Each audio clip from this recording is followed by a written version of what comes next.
चलिए जी शुरू करें। Good afternoon everyone. क्या हाल चाल है आप सबके? जिन्होंने अभी सितंबर 25 में क्लियर किया, एक बार प्लीज़ हाथ उठा लीजिए, फाउंडेशन के बच्चे। चलिए कंग्रेचुलेशंस टू एवरीवन जिन्होंने अभी क्लियर किया। तुम क्यों हाथ उठा रहे हो भाई? तुम तो ऑलरेडी पास होके बैठे हो, फिर से दोबारा एग्जाम दिया था। चलिए आपका एडवांस अकाउंटिंग का पेपर मैंने आपके साथ डिस्कस करना है पूरा का पूरा। और ऑलरेडी आज आपने 2 क्लासेस ऑलरेडी ले ली हैं, तो आपने सिलेबस के बारे में जान लिया होगा पूरा। सिलेबस में कितने पेपर हैं आपके? कोर्स मतलब आपका सीए इंटर का कितने हैं? 6। कौन कौन से? Advance accounting, corporate laws, taxation, cost है और ऑडिट है और एफएमएसएम है। आज आपकी ग्रुप 1 की क्लासेस चल रही हैं जिसमें टैक्स का हो गया और लॉ का हो गया। आज मेरे साथ अब क्या पढ़ेंगे हम? Advance accounting. और अकाउंटिंग को लेकर आई गेस फेवरेट सब्जेक्ट भी होगा शायद।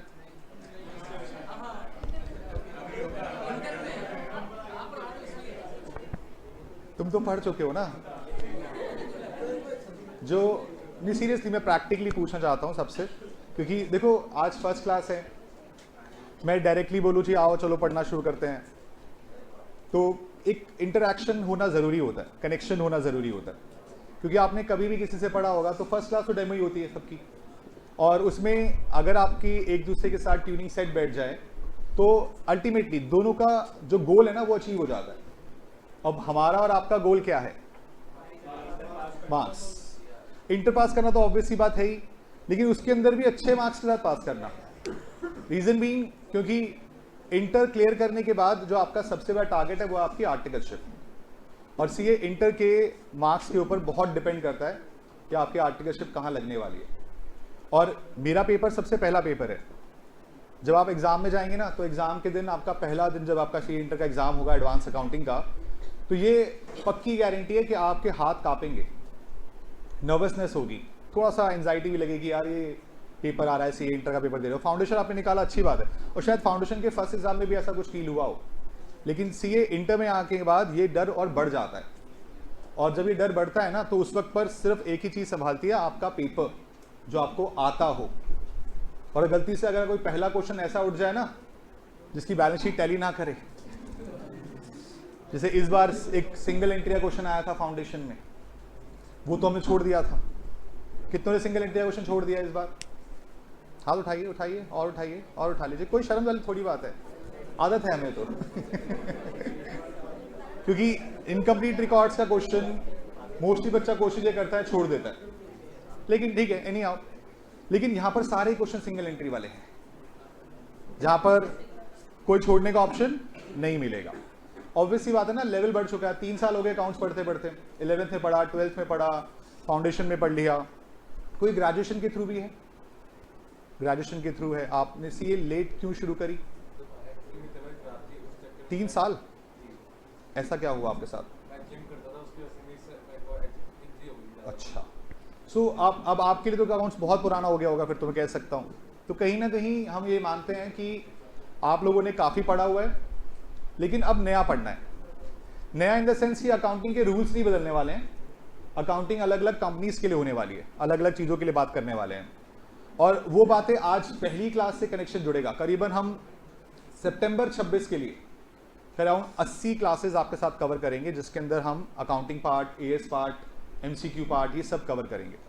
और पहली क्लास से कनेक्शन बन जाएगा तो 80 क्लासेस बहुत अच्छे से निकलेंगी।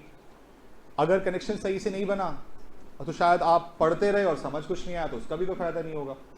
हमारी कोशिश यही रहेगी कि भी आपको अपनी तरफ से बेस्ट दे सके, और हर अटेम्प्ट में हमें हर बार कोई ना कोई अच्छा मिलेगा ही, जो हमें रैंक ला के देगा, मार्क्स ला के देगा। लेकिन कंसर्न वो नहीं होता, किसी भी टीचर का कंसर्न ये नहीं है कि सिर्फ एक बच्चा रैंक लेकर आए या 50 बच्चे रैंक लेकर आए। कंसर्न ये कि हर बच्चे के अच्छे मार्क्स आए और उसकी वजह से उसका सीए इंटर क्लियर करने में उसकी हेल्प हो जाए। सबका मोटिव यही है।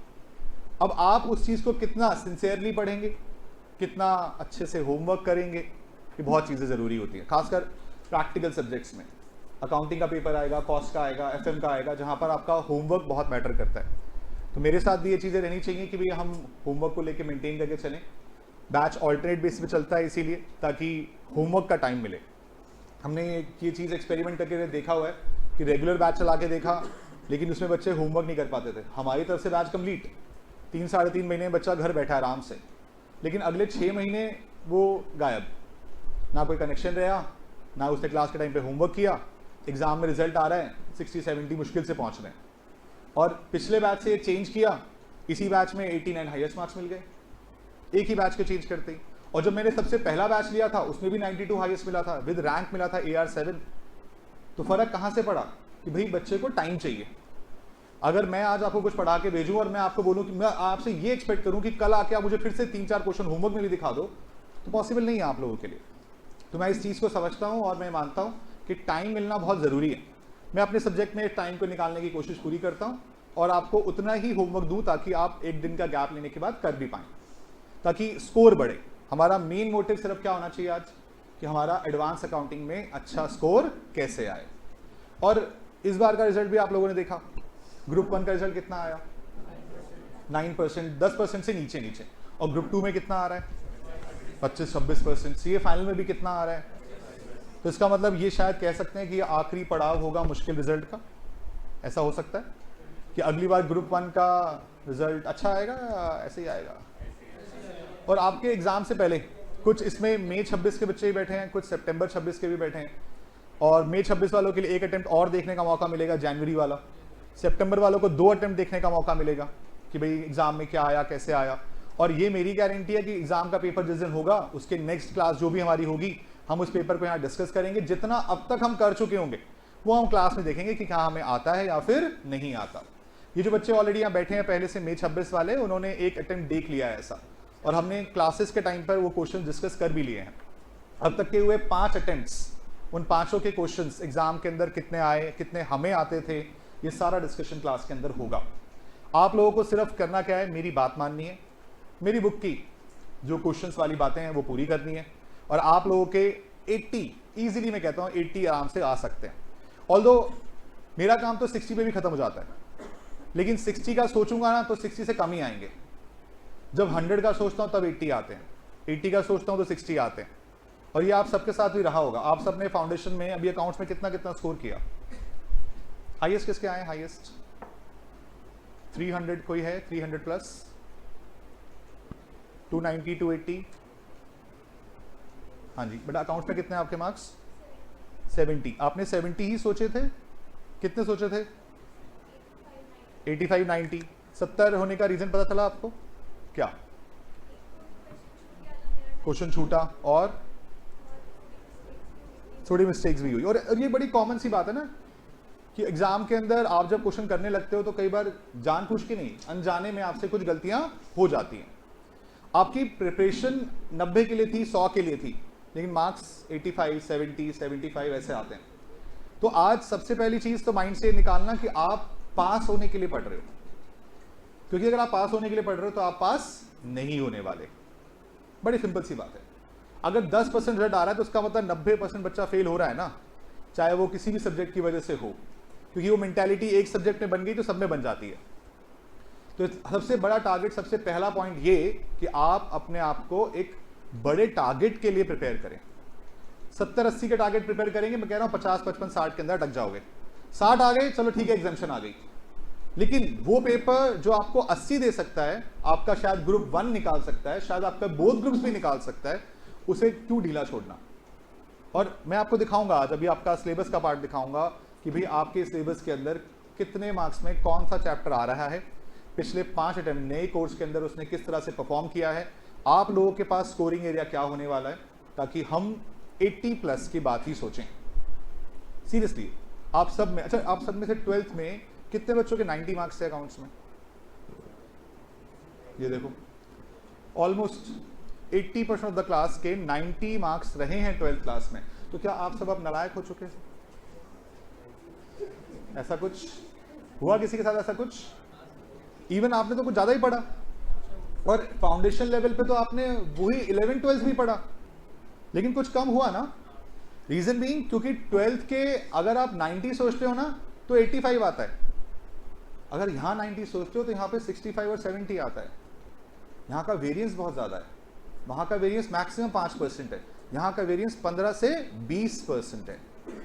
और इसमें आपकी गलती नहीं है, सिर्फ पॉइंट ये है, सिलेबस बहुत ज़्यादा है। सिलेबस मुश्किल नहीं है, सिलेबस ज़्यादा है। और 6 के 6 पेपर ऐसे ही हैं जो आपको अगले 6-7 महीने फुल बिजी रखेंगे। लेकिन वो बिजनेस के लिए तो मीन्स कर रहे हो आप काम। अल्टीमेटली पैसा कमाना सबका मोटिव है, और पैसा कमाने के लिए ये लेवल सबसे ज़रूरी लेवल मानता हूं मैं, क्योंकि इसके बेसिस पर आर्टिकलशिप डिसाइड होगी और आर्टिकलशिप के बेसिस पर आपका फ्यूचर डिसाइड होगा। तो अगर यहाँ कोई कमी रह गई तो आपकी अच्छी आर्टिकलशिप आपसे दूर हो जाएगी।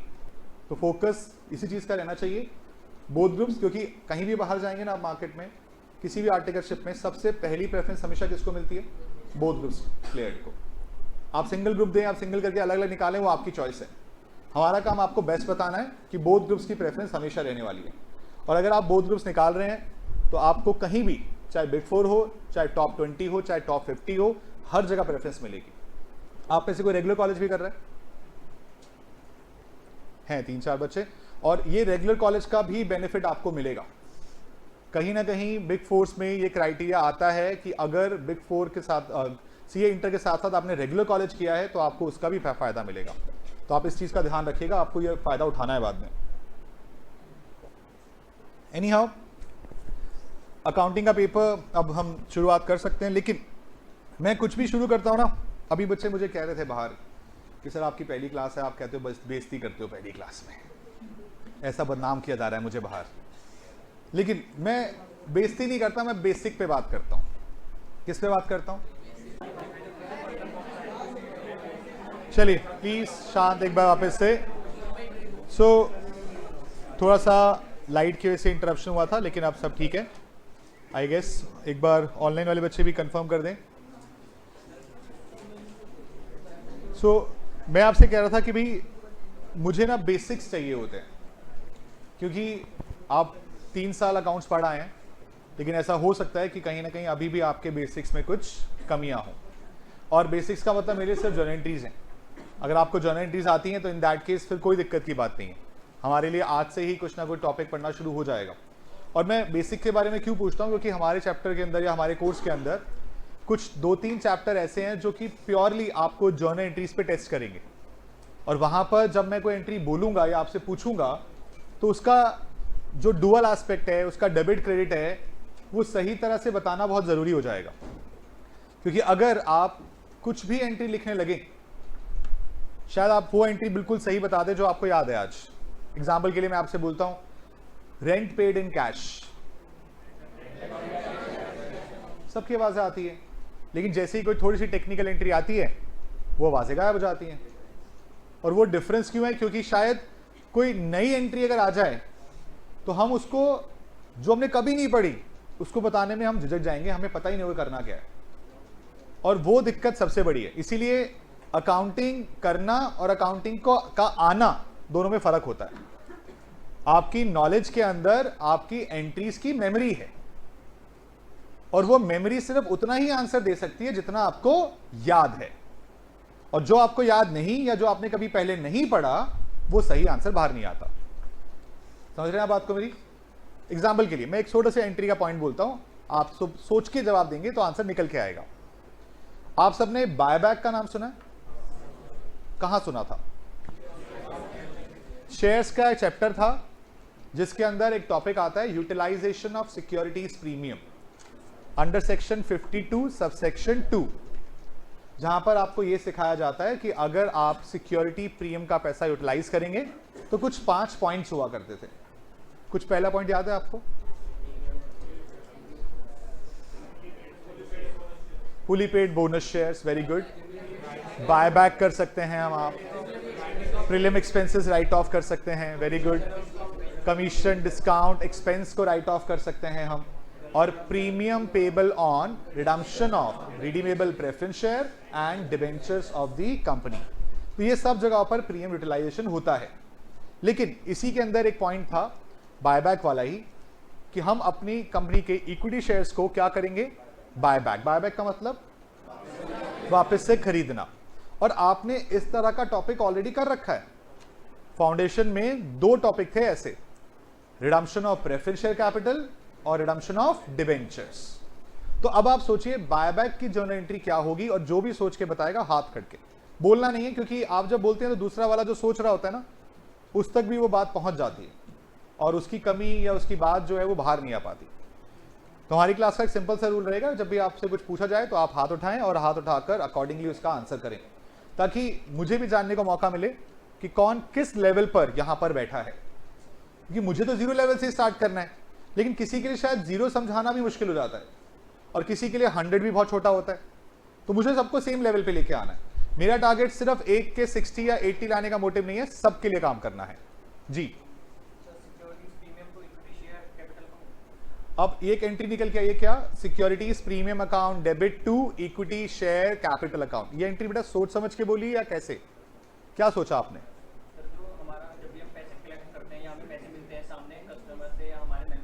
शेयर होल्डर से, तो हम अपना जो सिक्योरिटी प्रीमियम है वो डेबिट वो हम क्रेडिट करते हैं, इस वजह से कि जब हम बायबैक करेंगे तो हमें उसे रिड्यूस करना पड़ेगा, इसलिए मैंने उसे डेबिट करा। ठीक है, और इक्विटी कैपिटल क्रेडिट क्यों किया?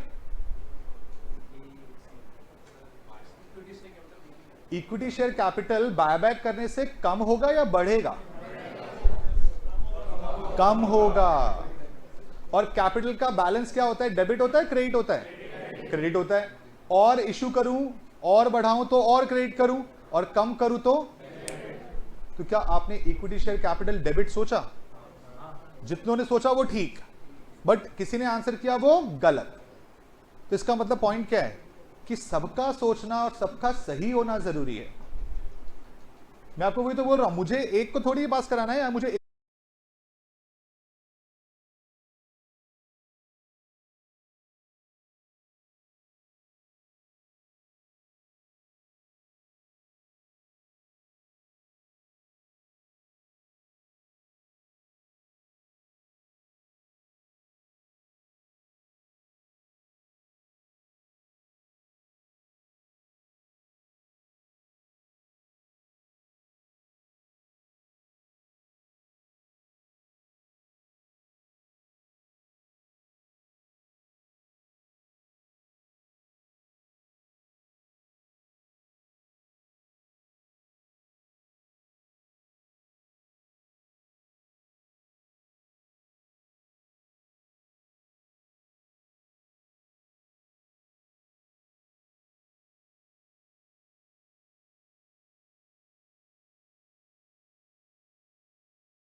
डायरेक्टली बैंक नहीं होता, टू इक्विटी शेयर होल्डर। पैसा किसको ड्यू होता है? इक्विटी शेयर होल्डर को।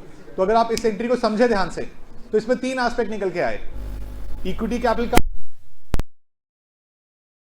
एक, और एक क्या क्या है ये? लायबिलिटी बुक हो गई। जिस वक्त आपने हर एंट्री में ये कहानी डालनी शुरू कर दी, आप समझ जाइए आपकी अकाउंटिंग आसान हो चुकी है। समझ रहे हैं आप बात को? तो कहीं ना कहीं हम जो दिक्कत में आते हैं ना एडवांस अकाउंटिंग के सब्जेक्ट को लेकर, ऑल्दो इसमें जर्नल एंट्री वाला पार्ट ज़्यादा नहीं, कम से कम 25 से 30 मार्क्स कवर करता है, वो भी 25-30 भी बहुत इंपॉर्टेंट होते हैं। तो आपका अगर वो बेसिक वाला पार्ट सही चलेगा तो आपके लिए अकाउंट्स, एडवांस अकाउंट, व्हाटएवर जो भी हैं वो सब आसान रहेंगे। लेकिन अगर इस चीज़ पर हमें थोड़ी सी दिक्कत है हमें, तो मैं इसके लिए स्टार्टिंग में सिर्फ एक छोटी सी चीज़ लिखवा देता हूँ बच्चों को, ताकि वो उसको फॉलो करें। और आप सब ने ये चीज़ कर रखी है पहले, कोई नई चीज़ नहीं होगी जो मैं लिखवाने जा रहा हूँ आपको, लेकिन फिर भी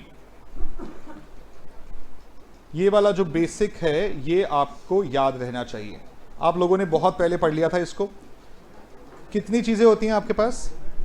5 एसेट्स हैं, एक्सपेंसेस हैं, लायबिलिटी है, इनकम है और कैपिटल है। Asset, expense, liability, income, capital. आपकी कॉपी की पहली पेज पे लिखा होगा। ऑल्दो मुझे ना इस लेवल पे आके बात करनी भी नहीं चाहिए, मुझे यही करना चाहिए कि बेटा आओ चैप्टर स्टार्ट करते हैं, ये होता है इसके अंदर, वो होता है इसके अंदर। लेकिन वो करते हुए मैंने बहुत बार नोट करा कि भाई बच्चों को पता ही नहीं है कि क्यों होता है ये ऐसा। और जब तक वो क्यों का जवाब नहीं मिलता है ना, तो मैं 80 क्लास अपनी ख़राब नहीं करना चाहता। फाउंडेशन लेवल पर मैं ये इसके ऊपर 6 से 7 क्लास लगाता हूँ, और यहाँ पर आकर मैं पहली क्लास में देखता हूँ कि लेवल ऑफ अंडरस्टैंडिंग कितनी अच्छी हुई है। अगर अंडरस्टैंडिंग अच्छी हो जाती है तो हम पहली क्लास में सब्जेक्ट शुरू कर लेते हैं, नहीं होती है तो मैं एक क्लास पूरी लगा लेता हूँ। तो ये आपके ऊपर है कि आप मेरे साथ कितना इसमें परफॉर्म कर पाएंगे। थोड़ी देर बाद मुझे यह समझ में आ चुका होगा कि अब आप चैप्टर के लायक हैं या फिर नहीं हैं। नाउ इनके ओरिजिनल बैलेंस बताएंगे आप मुझे? एसेट का क्या रहता है? डेबिट रहता है। एक्सपेंस का debit, liability credit, income credit, capital credit. अगर इन्हीं अकाउंट्स में किसी भी तरह का इंक्रीज आ जाए तो डेबिट वाला डेबिट रहता है, क्रेडिट वाला क्रेडिट रहता है। अच्छा, आप में से हो सकता है काफियों ने शायद ट्रेडिशनल अप्रोच भी पढ़ रखी हो, रियल, पर्सनल, नॉमिनल, लेकिन मैं मॉडर्न जमाने का हूं तो मैं तो मॉडर्न फॉलो करता हूं, तुम कर सकते हो ट्रेडिशनल। सो यहां पर क्या आ गया? डिक्रीज। डिक्रीज पे क्या होगा? Credit, credit, debit, debit, debit. कोई मुझे बता सकता है कि ये 5 ही क्यों है?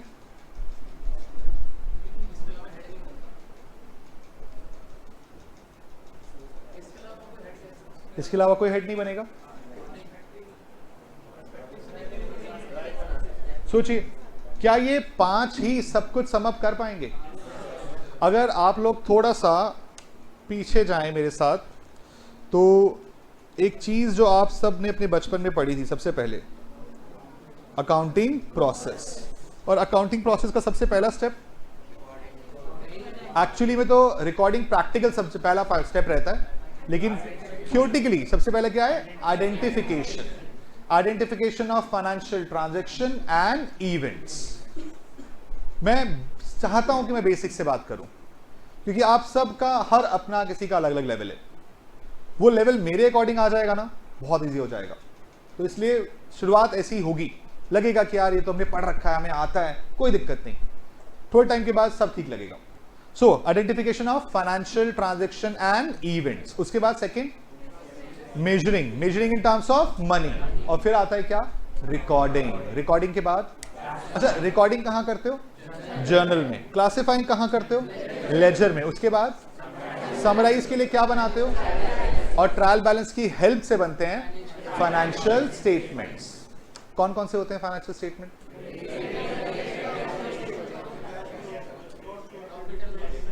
अब जब आपसे पूछा जाता है कि फाइनेंशियल स्टेटमेंट कौन से होते हैं, आप उनके नाम बताना शुरू कर देते हो। फाइनेंशियल स्टेटमेंट सिर्फ 2 ही होते हैं, एक इनकम स्टेटमेंट और एक पोजीशन स्टेटमेंट। उसके पार्ट्स हैं वो। इसीलिए मैं बोला एग्जाम में ना हम वो नहीं लिख के आते जो क्वेश्चन पूछता है, हम वो लिख के आते हैं जो हमें आता है। फिर हम कहते हैं मार्क्स क्यों नहीं आता है? सिंपल सी बात है ना। अगर मैं आपसे पूछ रहा हूं भी ABCD लिख के आओ, आप वहां लिख के आ रहे हो क ख ग, तो फिर कैसे होगा?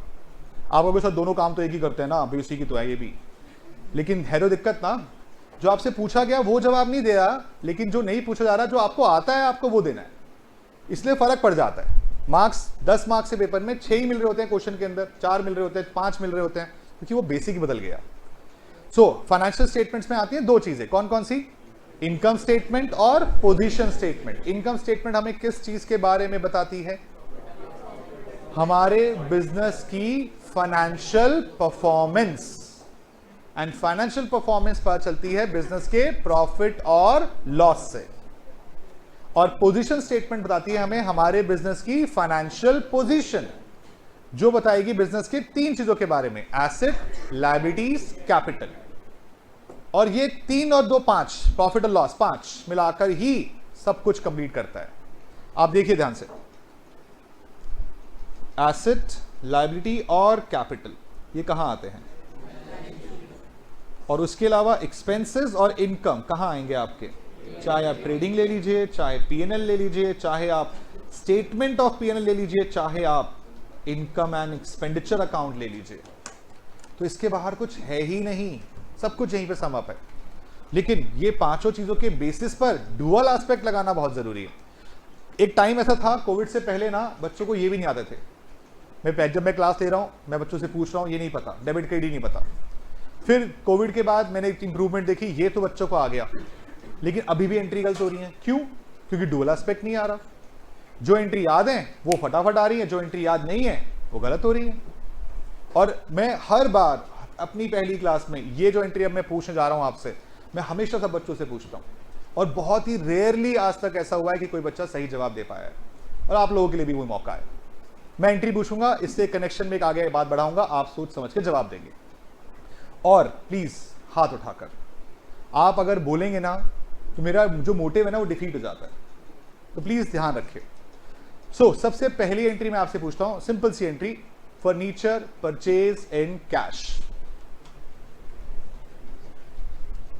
Furniture purchase in cash. Almost काफी बच्चों ने हाथ उठा रखे हैं। आपको नहीं आती है? नहीं? कॉमर्स फाउंडेशन अभी किया आपने? ग्रेजुएशन? ग्रेजुएशन किया है, ओके। भूल चुके हो सब कुछ? याद नहीं अब कुछ? हाँ जी। और कोई है जिसको नहीं आती है? आती है? काफी हाथ नहीं उठा रहे हैं, हाथ दर्द है। मम्मी ने काम करवाया है? मम्मी ने काम करवाया घर पे आज? हाँ जी, सब ने हाथ उठा रखे। बीच में नहीं उठा रखे, ब्लैक टी शर्ट में, ब्लैक ये जो आगे, हाँ ये आपने उठा रखा है, ठीक है, सॉरी। सब ने उठा रखे हैं। और क्या एंट्री होती है? Furniture account debit to cash. क्यों है, कैसे, अभी थोड़ी देर में समझ आएगी आपको भी, बात करेंगे दोबारा से। और देख रहे हो ना आप, अब कहीं ना कहीं कोई ना कोई ऐसा भी है ना जिसको ये एंट्री में भी दिक्कत हो सकती है, तो मेरे लिए तो वो भी जरूरी है, और आप सब भी जरूरी है। और अगली एंट्री में आपके हाथ नहीं खड़े हुए, उसके हाथ खड़े हुए, तो मैं क्या बोलूंगा फिर? कुछ कुछ होता है। सो अब सेकंड पॉइंट आपके लिए, क्या ये एंट्री की जगह ये नहीं हो सकता था कि परचेज टू कैश हो जाता?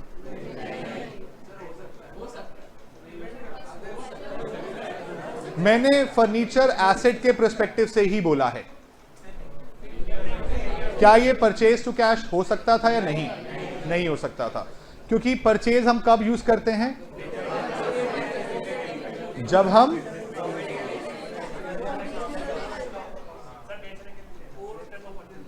हाँ जी, तो सिर्फ रॉ मटेरियल में परचेज वर्ड यूज करते हैं। प्लीज सब सुनेंगे, डिस्कशन चलेगा, टाइम चाहिए आप सबका, और फायदे की चीजें। आप आपस से मजाक में लग जाओगे ना तो पॉइंट मिस हो जाएगा, तो प्लीज सुनिएगा। हाँ जी, इन्होंने बोला कि सर रॉ मटेरियल परचेज करते हैं तो परचेज वर्ड यूज करेंगे। सिर्फ रॉ मटेरियल? WIP आप खरीदते हो किसी से? बहुत रेयरली है, चलो, लेकिन फिर भी खरीद सकते हैं। परचेज वर्ड यूज करोगे नहीं करोगे? करोगे। और फिनिश गुड्स?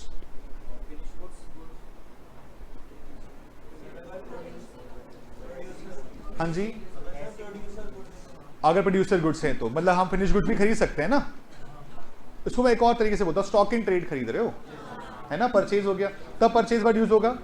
इसका मतलब आप ये कहना चाह रहे हो कि हम फर्नीचर परचेज करते हैं तो एंट्री करते हैं फर्नीचर टू कैश, और जब हम गुड्स परचेज करते हैं तो हम एंट्री करते हैं, तो इसका मतलब गुड्स एसेट नहीं है।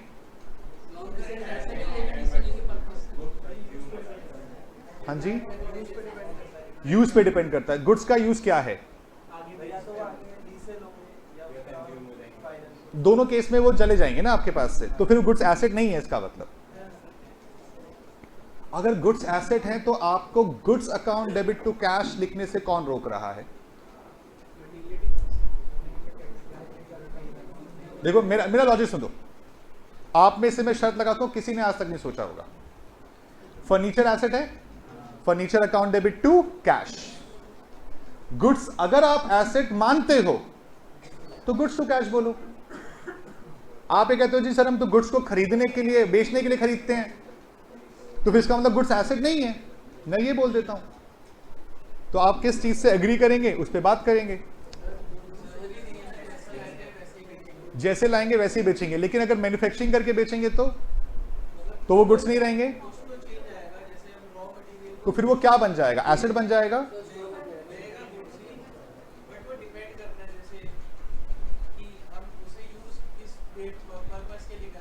तो आप क्या कहना चाहते हो कि परचेज इसलिए बोल रहा हूं कि मैं किस पर्पस के लिए लेकर आ रहा हूं, तो फिर मैं किस केस में उसे एसेट मानूंगा?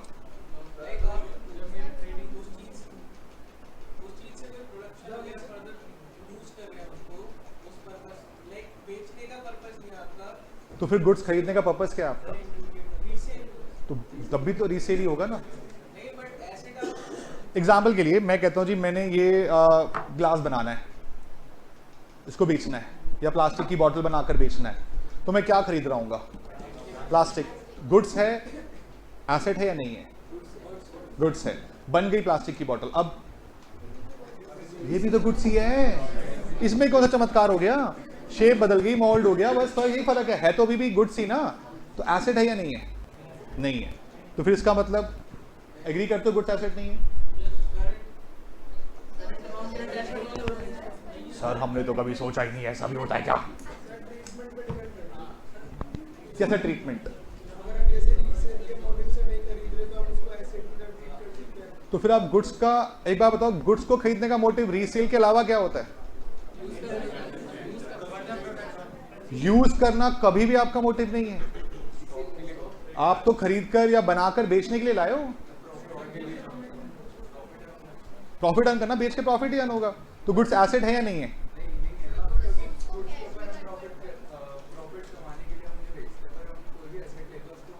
बेचने के लिए प्रॉफिट से नहीं खरीदते, तो इसका मतलब गुड्स एसेट नहीं है।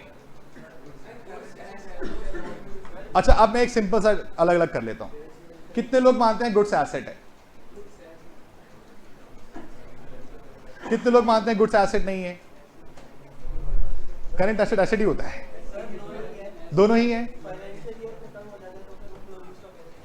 हाँ, आप जो कह रहे हैं गुड्स एसेट नहीं है, तो फिर बैलेंस शीट में क्यों दिखाते हो? बैलेंस शीट में क्लोजिंग स्टॉक दिखाते हैं, तो इसका मतलब क्या? इसका मतलब, सुनना मेरी बात को ध्यान से, कनेक्ट करना।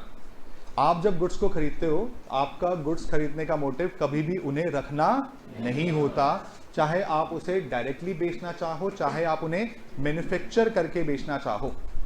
आप गुड्स खरीदते वक्त हमेशा गुड्स को खरीदने को एक्सपेंस मानते हो। क्या मानते हो? इसीलिए आप एंट्री करते हो purchase account debit to cash या फिर creditor. Purchase account debit to cash या फिर क्रेडिटर। और लेकिन अगर वही गुड्स 31 मार्च के दिन अनसोल्ड रह जाएं, तो वो बचे हुए गुड्स जिसको आप अभी तक क्या मान के बैठे थे? खर्चा, वो अपने आप को किस में कन्वर्ट करता है? एसेट में, जिसके लिए हम क्लोजिंग स्टॉक की एंट्री डालते हैं। क्लोजिंग स्टॉक की एंट्री बताएंगे हाथ उठाकर। अब डिफरेंस देखिएगा, क्लोजिंग स्टॉक की एंट्री में और रेंट पेड टू कैश की एंट्री में कितना फर्क आ जाता है। 6 हाथ उठे हैं सिर्फ क्लोजिंग स्टॉक की एंट्री के लिए, ये डिफरेंस है। 7वां हाथ 8। अब देख रहे हो, इतनी बड़ी क्लास के अंदर रेंट पेड टू कैश सबके मुंह पे जबान पे था, क्लोजिंग स्टॉक की एंट्री। और अब मैं पूछूंगा, शायद गलत भी हो सकती है इसमें से किसी ना किसी की। जी आप बताइए, क्लोजिंग स्टॉक की एंट्री बेटा आप ही। Closing stock account debit to trading account. Sir agree करते हो? नहीं, आप एग्री नहीं करते। क्या एंट्री होगी? Closing stock account debit to purchases. ये सुनिए आपने एंट्री। पता है दोनों ही सही हैं, दोनों ही सही हैं, बस फर्क यह है कि वो एंट्री की कब गई है। अगर मैं 31 मार्च के दिन क्लोजिंग स्टॉक को बुक कर लूं तो एंट्री होती है क्लोजिंग स्टॉक टू परचेज, और अगर मैं 31 मार्च तक स्टॉक वैल्यू नहीं कर पाया तो फिर वो एडजस्टमेंट बनता है, जिसकी वजह से वो क्लोजिंग स्टॉक टू ट्रेडिंग में जाता है। अच्छा, क्लोजिंग स्टॉक टू परचेज का डुअल एस्पेक्ट सोचो। क्लोजिंग स्टॉक एसेट या लायबिलिटी? एसेट का बैलेंस डेबिट आ गया क्लोजिंग स्टॉक। परचेज हमारे लिए क्या था? एक्सपेंस का बैलेंस डेबिट, इंक्रीज पे डेबिट, डिक्रीज पे परचेज कम होगी, खर्चा कम हो गया। तो समझो जो गुड्स आप खरीद के लाए थे, जिसको आपने खर्चा बोला था, आपने उसे क्या बना दिया है? एसेट। ये एंट्री बन रही है। फर्क क्या? हमें उसका बेसिक क्लैरिटी नहीं पता कि खरीदते वक्त का मोटिव क्या है, रखने का मोटिव क्या है, और ये डिफरेंशिएट पॉइंट होता है। और मैं ये नहीं कह रहा कि ये चीज एग्जाम में आएगी या फिर ये चीज इंटरव्यू में पूछी जाएगी आपसे। ऐसा कोई ना कोई पॉइंट जुड़ा हुआ जिसका बेसिक आपको पता होना चाहिए, वो आपको नहीं पता, और वहां दिक्कत शुरू होती है। आउटस्टैंडिंग एक्सपेंसेस क्या होते हैं?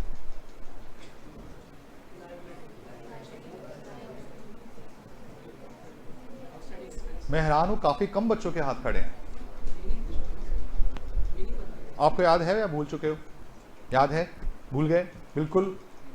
और जैसे आप ग्रेजुएशन और कोई भी ऐसा हो जिसकी अकाउंट्स गायब हो चुका है, आज मुझे क्लास के बाद एक मैसेज डालना, मैं आपको कुछ 7 लेक्चर्स दूंगा 1-1 घंटे वाले, जिसमें आपका बेसिक होगा। वो आप लोगों के लिए बहुत ज़रूरी है, जिसको भी चाहिए हो। वो बिल्कुल स्टार्टिंग से आइडेंटिफाइंग भी क्या होता है ना, वो भी बताया जाएगा उसके अंदर, मेजरिंग भी क्या होता है वो भी बताया जाएगा उसके अंदर, और जर्नल की सारी कहानी बताई जाएगी, ताकि आप लोगों तक वो बेसिक पहुंचे। क्योंकि मेरी क्लास जैसे जैसे आगे बढ़ेगी, फर्स्ट चैप्टर में दिक्कत नहीं आएगी, लेकिन जैसे ही जर्नल स्टार्ट होगा आप लोगों को दिक्कतें शुरू हो जाएंगी। और मैं वो बिल्कुल नहीं चाहूंगा कि यहां पर जैसे आज आप शांत बैठे हो ना, ऐसे ना बैठो। मेरी क्लास के अंदर मुझे इंटरेक्शन चाहिए, और सबसे चाहिए, क्योंकि आपका बेसिक ही आपका सर्वाइवल है यहां पर। जी, आउटस्टैंडिंग एक्सपेंसेस क्या होते हैं, कौन बताने वाला था? आप बताइए लास्ट में। लायबिलिटी, उसको थोड़ा एक्सप्लेन करो। Expenses due but not paid. Journal entry आती है? हाथ जर्नल एंट्री। सब हाथ क्यों नहीं खड़े कर रहे? अब पता क्या, काफियों के मन में प्रोसेस चल रहा है, और वो प्रोसेस अगर सही चला तो डेबिट क्रेडिट सही निकल आएगा। जी, आप बताओ बेटा। Expenses account debit to outstanding expense. Agree करता है कोई? डिसएग्री है? सारे एग्री कर रहे हो? पक्का? किसी को डिसएग्रीमेंट है? Very good. Expenses account debit to, सोच के बोला, क्या सोचा? एक्सपेंसेस हमारे लिए खर्चा है, और खर्चे का बैलेंस क्या? डेबिट। दूसरी तरफ आउटस्टैंडिंग एक्सपेंस हमारी लायबिलिटी है, इसलिए निकल गई एंट्री। और आप में से जिसको नहीं आती थी वो सोचना शुरू करे कि मैं कोई भी पॉइंट दूंगा, आप उसमें सोचेंगे। एक पॉइंट और लेता हूं, उसके बाद और थोड़ा सा आगे बढ़ेंगे। फिर से हाथ चाहिए सिर्फ, और मैं इस बार डायरेक्टली पूछ रहा हूं, प्रीपेड एक्सपेंसेस की journal entry.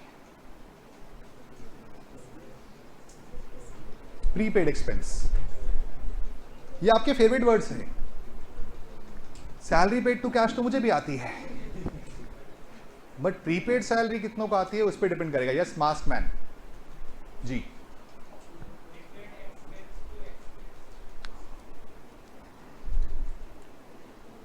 Prepaid expense account debit to, हाँ जी, अग्री करते हो? कोई डिसएग्री करता है? आप डिसएग्री करते हो? बैठ जाओ बेटा, बैठ जाओ।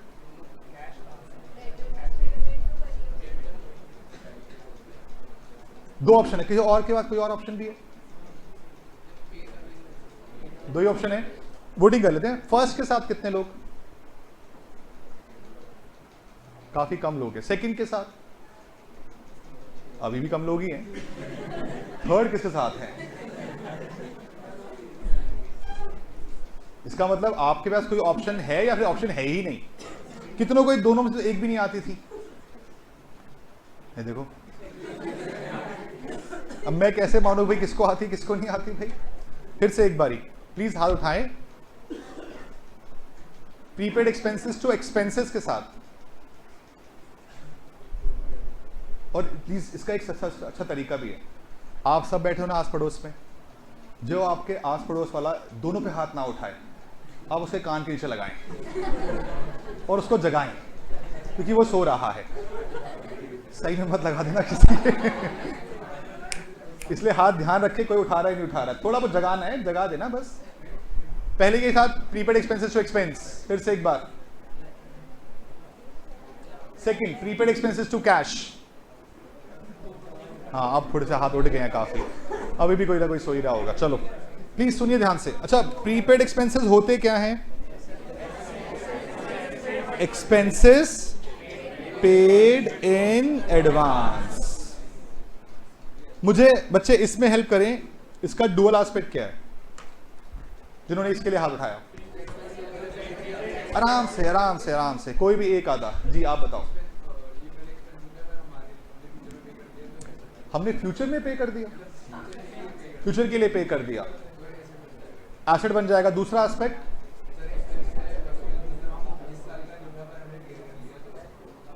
तो इससे क्या कम हुआ क्या बढ़ा? आपने पे किया है, कैश कहां है? थामा, आपने एक्सपेंसेस टू कैश की एंट्री डाली होगी, तो ये तो फिर normal expense paid in cash हुआ, प्रीपेड कहां हुआ? आप पॉइंट सही पकड़ रहे हो, बट मुझे और डिटेल में समझाना है, इसलिए थोड़ा सा सही करना पड़ेगा। और कोई था जो इस एंट्री के साथ था? जी, prepaid expenses to expense, dual aspect समझाए कोई? हाँ चलो आप ही समझाओ। फ्यूचर की लायबिलिटी कम हो रही है। हाँ, अभी आपने क्या किया? लेट्स से प्रदीप सर आए, मैंने उनका कहा सर ये लो 5,000 रुपए सैलरी का एडवांस। क्या मैं बोल सकता हूं सैलरी पेड इन एडवांस? इसकी जर्नल एंट्री एडवांस जा रहा है, एसेट बनेगा प्रीपेड सैलरी टू सैलरी। जो कैश गया वो कहां गया? उसकी बात तो करी नहीं आपने। तो जितने भी प्रीपेड सैलरी टू सैलरी बोलते हैं, प्रीपेड एक्सपेंसेस टू एक्सपेंस बोलते हैं, वो रट्टा बोलता है। और वो भी तो कहां से बोलता है? जब आपने फाइनल अकाउंट्स में सीखा था, एक्सपेंस में क्या करते हैं? माइनस, और एसेट साइड दिखा देते हैं।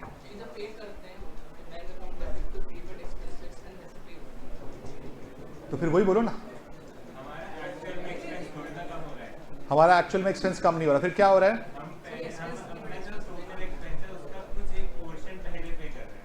तो फिर एंट्री आपके साथ पहली है दूसरी है? दूसरी तो दिक्कत भी नहीं है मुझे, दूसरी से तो वो दिक्कत ही पहले से है। दूसरी सबको पसंद होती है बताइए। हाँ जी, फिक्स एक्सपेंस कौन से होते हैं? तो रेंट फिक्स नहीं होता।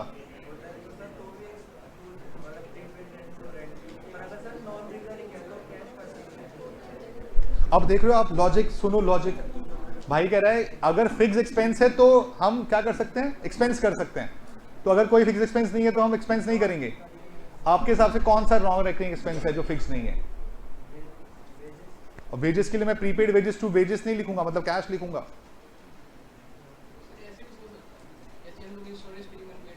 हाँ जी,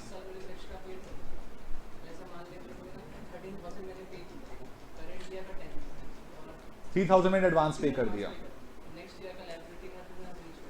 आप नेक्स्ट ईयर पे लायबिलिटी के बारे में सोच कह सकते हो, तो लायबिलिटी कहां से आ गई? आइए सुनिएगा, प्लीज सुनिएगा ध्यान से। बेसिक और अकाउंट्स आने में फर्क यही है बस, कि आपको एंट्री कई बार आती है बट उसका लॉजिक नहीं आता। मैं थोड़े थोड़े लॉजिक क्लियर कर रहा हूं ताकि कल को जब मैं कुछ चीज सिखाऊं ना, मैं चाहता हूं कि आप हाथ उठाओ कि सर डेबिट क्रेडिट क्यों किया।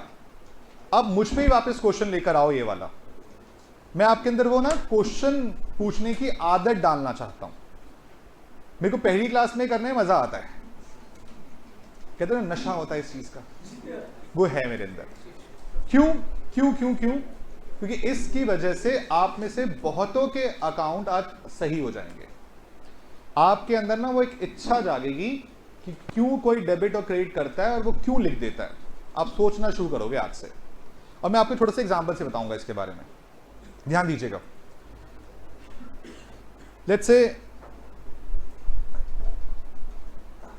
ये है 1 अप्रैल 25 और ये हमारा एम्प्लॉय है, नाम बताइए क्या रखें इसका? माइकल पोर्टर, दिव्यम, दिव्यम, चलो दिव्यम रख लेते हैं। चलो जी दिव्यम, अभी स्टाइपेंड मिलेगा, ठीक है, सैलरी नहीं मिलेगी। चलिए प्लीज प्लीज प्लीज, शांत शांत शांत। पता है आपको अप्रैल में दिव्यम ने काम किया, उसकी सैलरी दिव्यम को कब पे होनी चाहिए?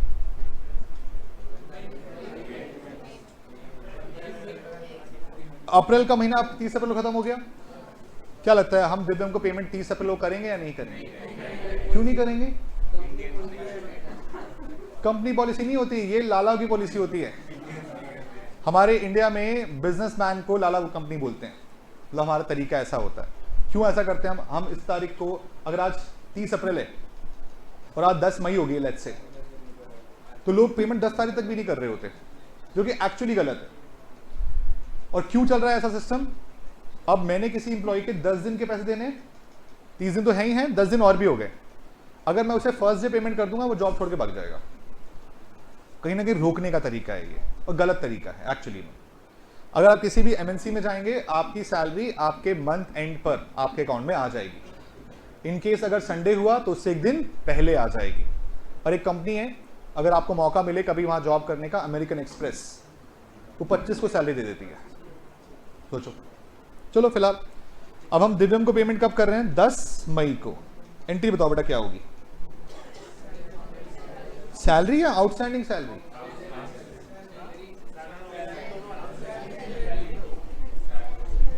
सैलरी टू कैश या outstanding salary to cash?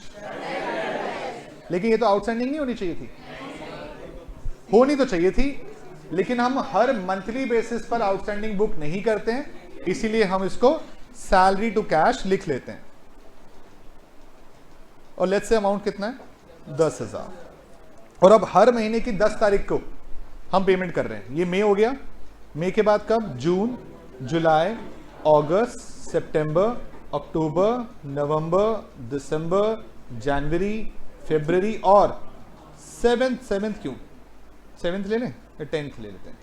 10th मार्च को मैंने एक सैलरी की पेमेंट फिर करी होगी। क्या एंट्री की होगी? Salary debit to cash. क्या लगता है अब तक मैं कितनी बार पेमेंट कर चुका हूं दिव्यम को?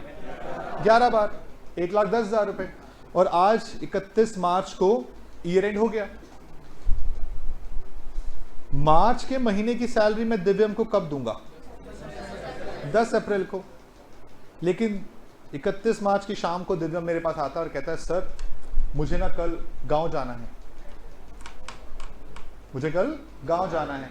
जो पेमेंट आप मुझे 10 अप्रैल को देने वाले हो, क्या आप आज दे सकते हो? मैंने कहा ठीक है, 10,000 निकाले, उसको दे दिए। क्या ये एडवांस है या नहीं है? बोलिए, है एडवांस? कितने को लगता नहीं है? अब आवाज ज्यादा आती है, हाथ कम उठते हैं। कितनों को लगता है ये एडवांस है? कैसे?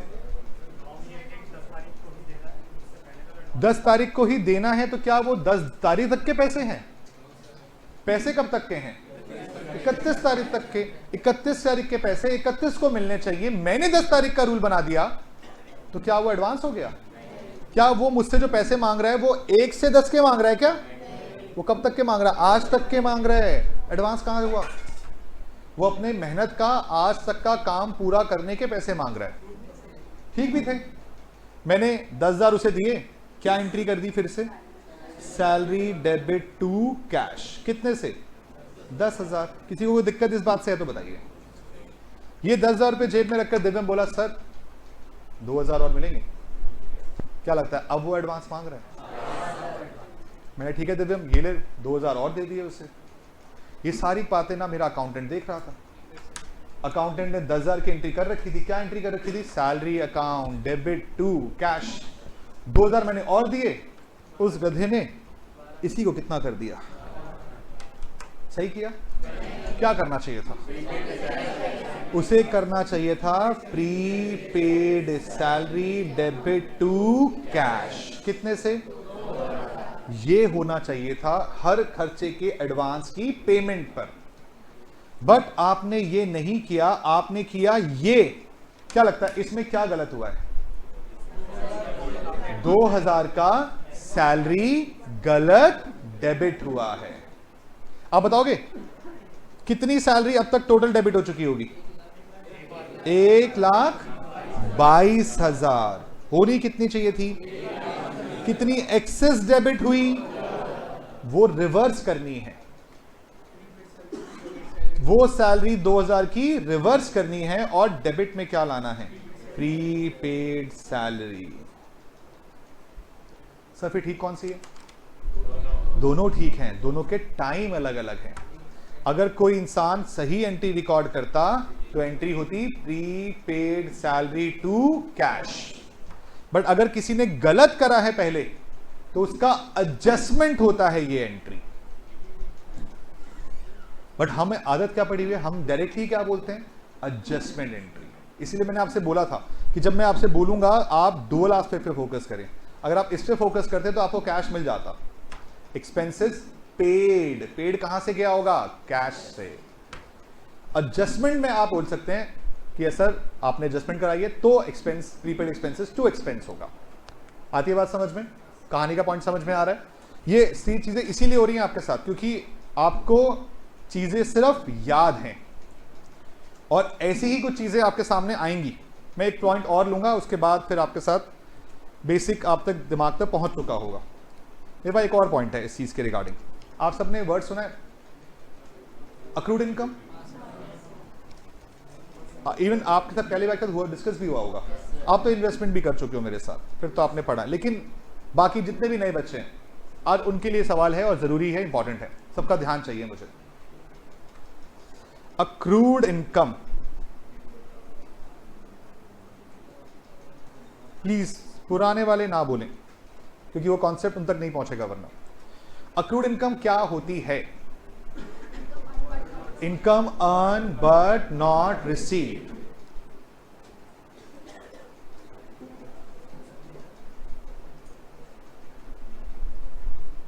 बट नॉट रिसीव्ड, यही होती है। मैं एक वर्ड और लिख रहा हूं,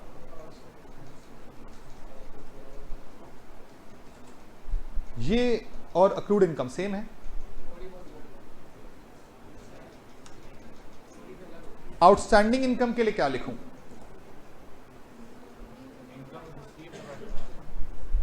बोलो बोलो। बट नॉट अर्न, वो तो अनअर्न इनकम नहीं होती। That is income received in advance, है ना? वो अलग है इससे। तुम पुराना बच्चा भाई भूल गया क्या? मुझे नए वालों से बात करनी है, खास कर अभी फाउंडेशन क्लियर करके आए, नए नए अंडे से बाहर आए, तो थोड़ा जानना जरूरी है उनके बारे में। आप देखो ये बात सिंपल सी क्या है, आप किस लेवल पर सोचते हैं ये वो बात चल रही है। क्योंकि मैं अपना लेवल उसी अकॉर्डिंग बढ़ाऊंगा। मुझे लगेगा कि आप इसमें डिफरेंशिएट नहीं कर पा रहे हो तो मेरा लेवल और नीचे चला जाएगा। मुझे चाहिए ना भाई इन सब तक, ये जो उछल रहे हैं थोड़े बहुत उछल रहे हैं, पॉपकॉर्न की तरह उछल रहे हैं बीच बीच में, ये वही है क्योंकि कर चुके हैं इस चीज को, इन्हें पता है। ये डिस्कशन मेरा इनका हो चुका है एक बार, बट आपके साथ नहीं हुआ ना, तो मुझे तो वो इक्वालिटी रखनी है। हाँ जी, कोई बताना चाहेगा? अक्रूड और आउटस्टैंडिंग सेम है या अलग अलग है? Income due but not receive, तो ये दोनों सेम हो गए अलग अलग हो गए? अलग अलग हो गए। एग्री करता है कोई इस बात से? नए बच्चों में खासकर सेम है या अलग अलग है? क्या फर्क लग रहा है? एक अर्न लिखा है और एक ड्यू लिखा है। अच्छा आपसे एक सवाल, अब सबसे सवाल है, सब ध्यान देंगे, हाथ उठा के जवाब देंगे। आउटस्टैंडिंग क्या होता है, एसेट या लायबिलिटी?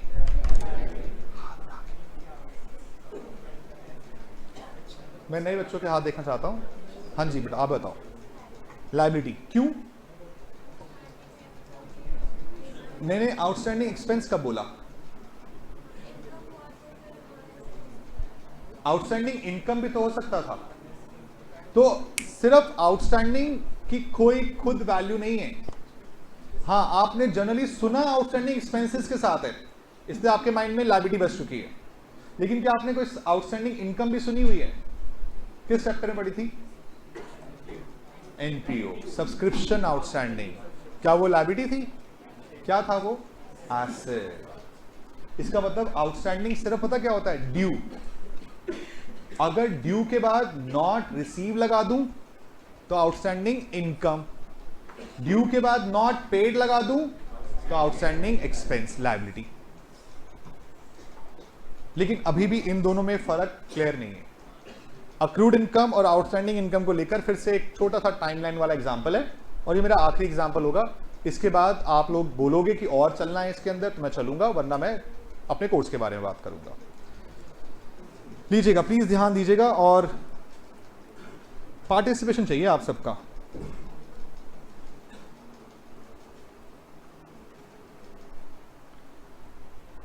बेटा 1 अप्रैल 2025, 31 मार्च 2026, आप में से कोई इनकम अर्न करता है? कोई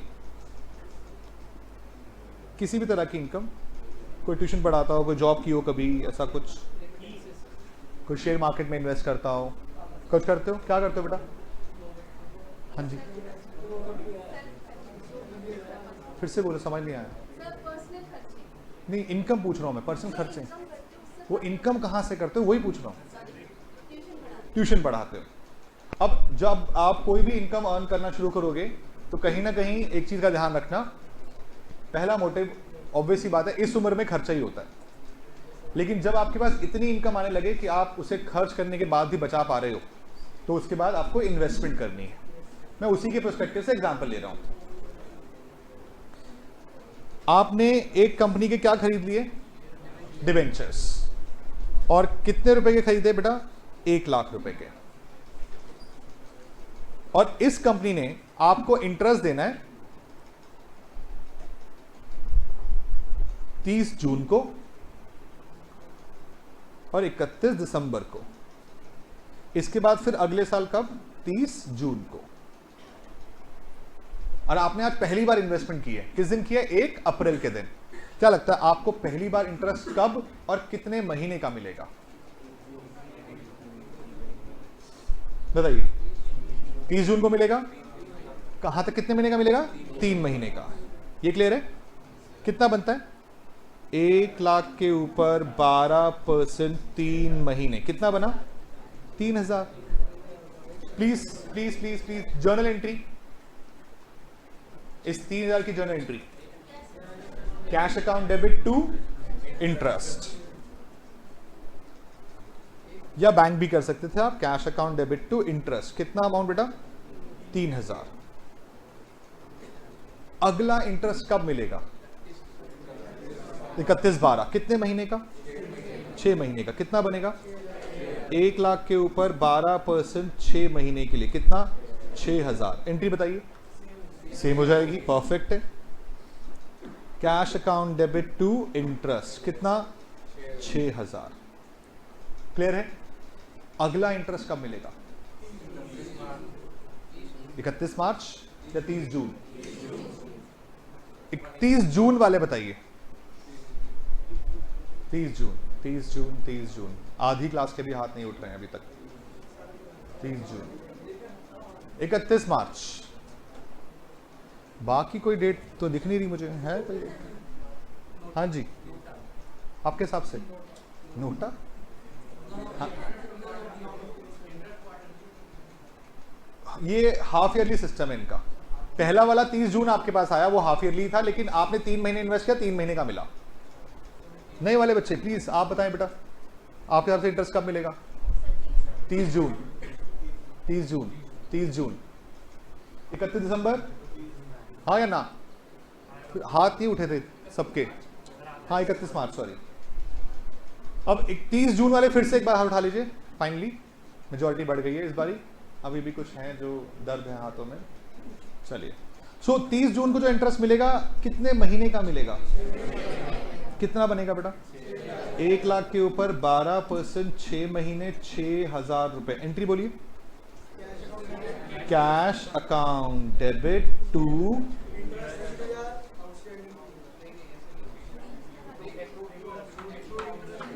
तो अक्रूड क्या अपने आप आ जाएगा? क्या मैं 30 जून से पहले भी कुछ करूंगा? किस दिन करूंगा?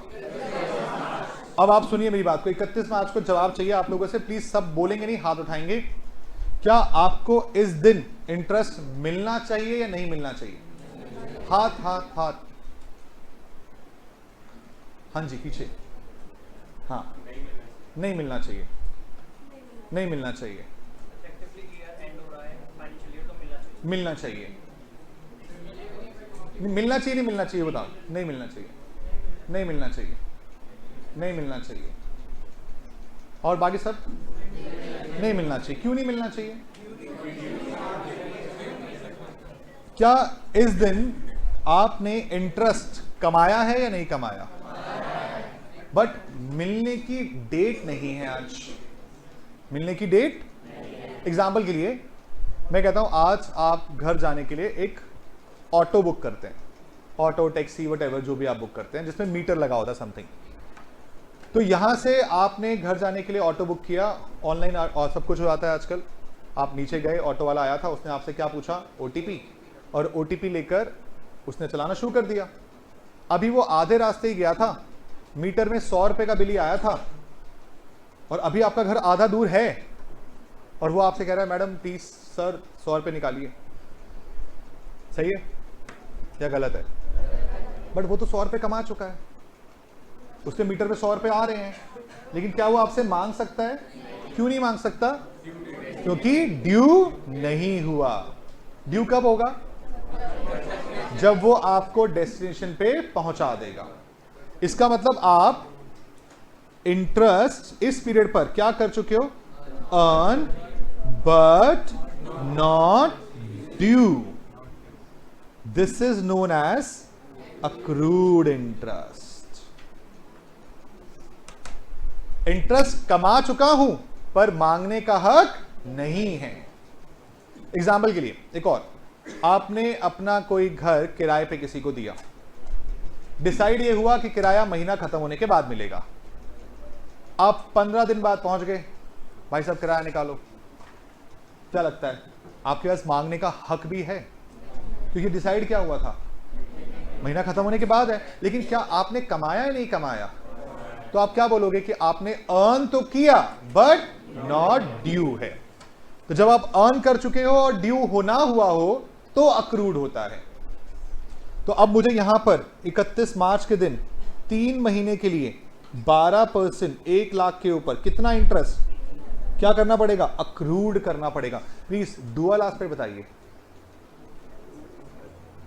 Dual aspect, dual aspect, entry नहीं। एंट्री तो बता दोगे मुझे पता है, डुअल एस्पेक्ट सोचने में हालत खराब होती है। एसेट साइड क्या क्या मतलब इसका? कमाया पर मिलेगा नहीं, और दूसरा जो कमाया उसकी इनकम। तो एंट्री क्या बन गई? Accrued interest account, debit to interest. कितने से? 3000। और जब अगले साल 30 जून आई तो उस दिन आपको कितने पैसे मिले? 6 में 3 कब के मिले? इस साल के, और 3 कब के मिले? पिछले साल के।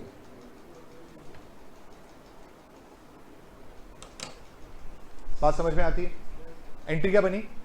Cash account, debit to interest. Interest 3 महीने का कब का? अगले साल का, और 3 महीने का कब का?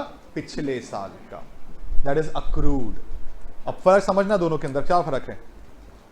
अक्रूड इंटरेस्ट हुआ interest earn but not due, और आउटस्टैंडिंग इंटरेस्ट क्या हुआ? इंटरेस्ट अर्न है एंड देन ड्यू है। Interest due but not received. आपको लग रहा हो सर टाइम पास कर रहे हैं, मैं टाइम पास नहीं कर रहा। मेरे चैप्टर का पार्ट आएगा आगे जाकर, ये मैं एक चैप्टर कराऊंगा आप सबको इन्वेस्टमेंट अकाउंटिंग का। कुछ बच्चे कर चुके हैं, कुछ बाद में करेंगे मेरे साथ, और वहां सबसे पहला टॉपिक यही डिस्कस हो रहा होगा, अक्रूड इंटरेस्ट का। लेकिन आप में से मुझे नए बच्चों में कोई ये बात बता दे कि अक्रूड का कॉन्सेप्ट यहां पर आने का रीजन क्या है, ऐसा क्यों हुआ। और आपने कभी नहीं देखा ऐसा पॉइंट, आपके लिए हमेशा ना इंटरेस्ट रेट यही हुआ करती थी, यहां पर ऐसा नहीं हुआ। क्यों? क्योंकि आपका ईयर एंड और इंटरेस्ट रेट सेम नहीं है। क्या है? अलग अलग।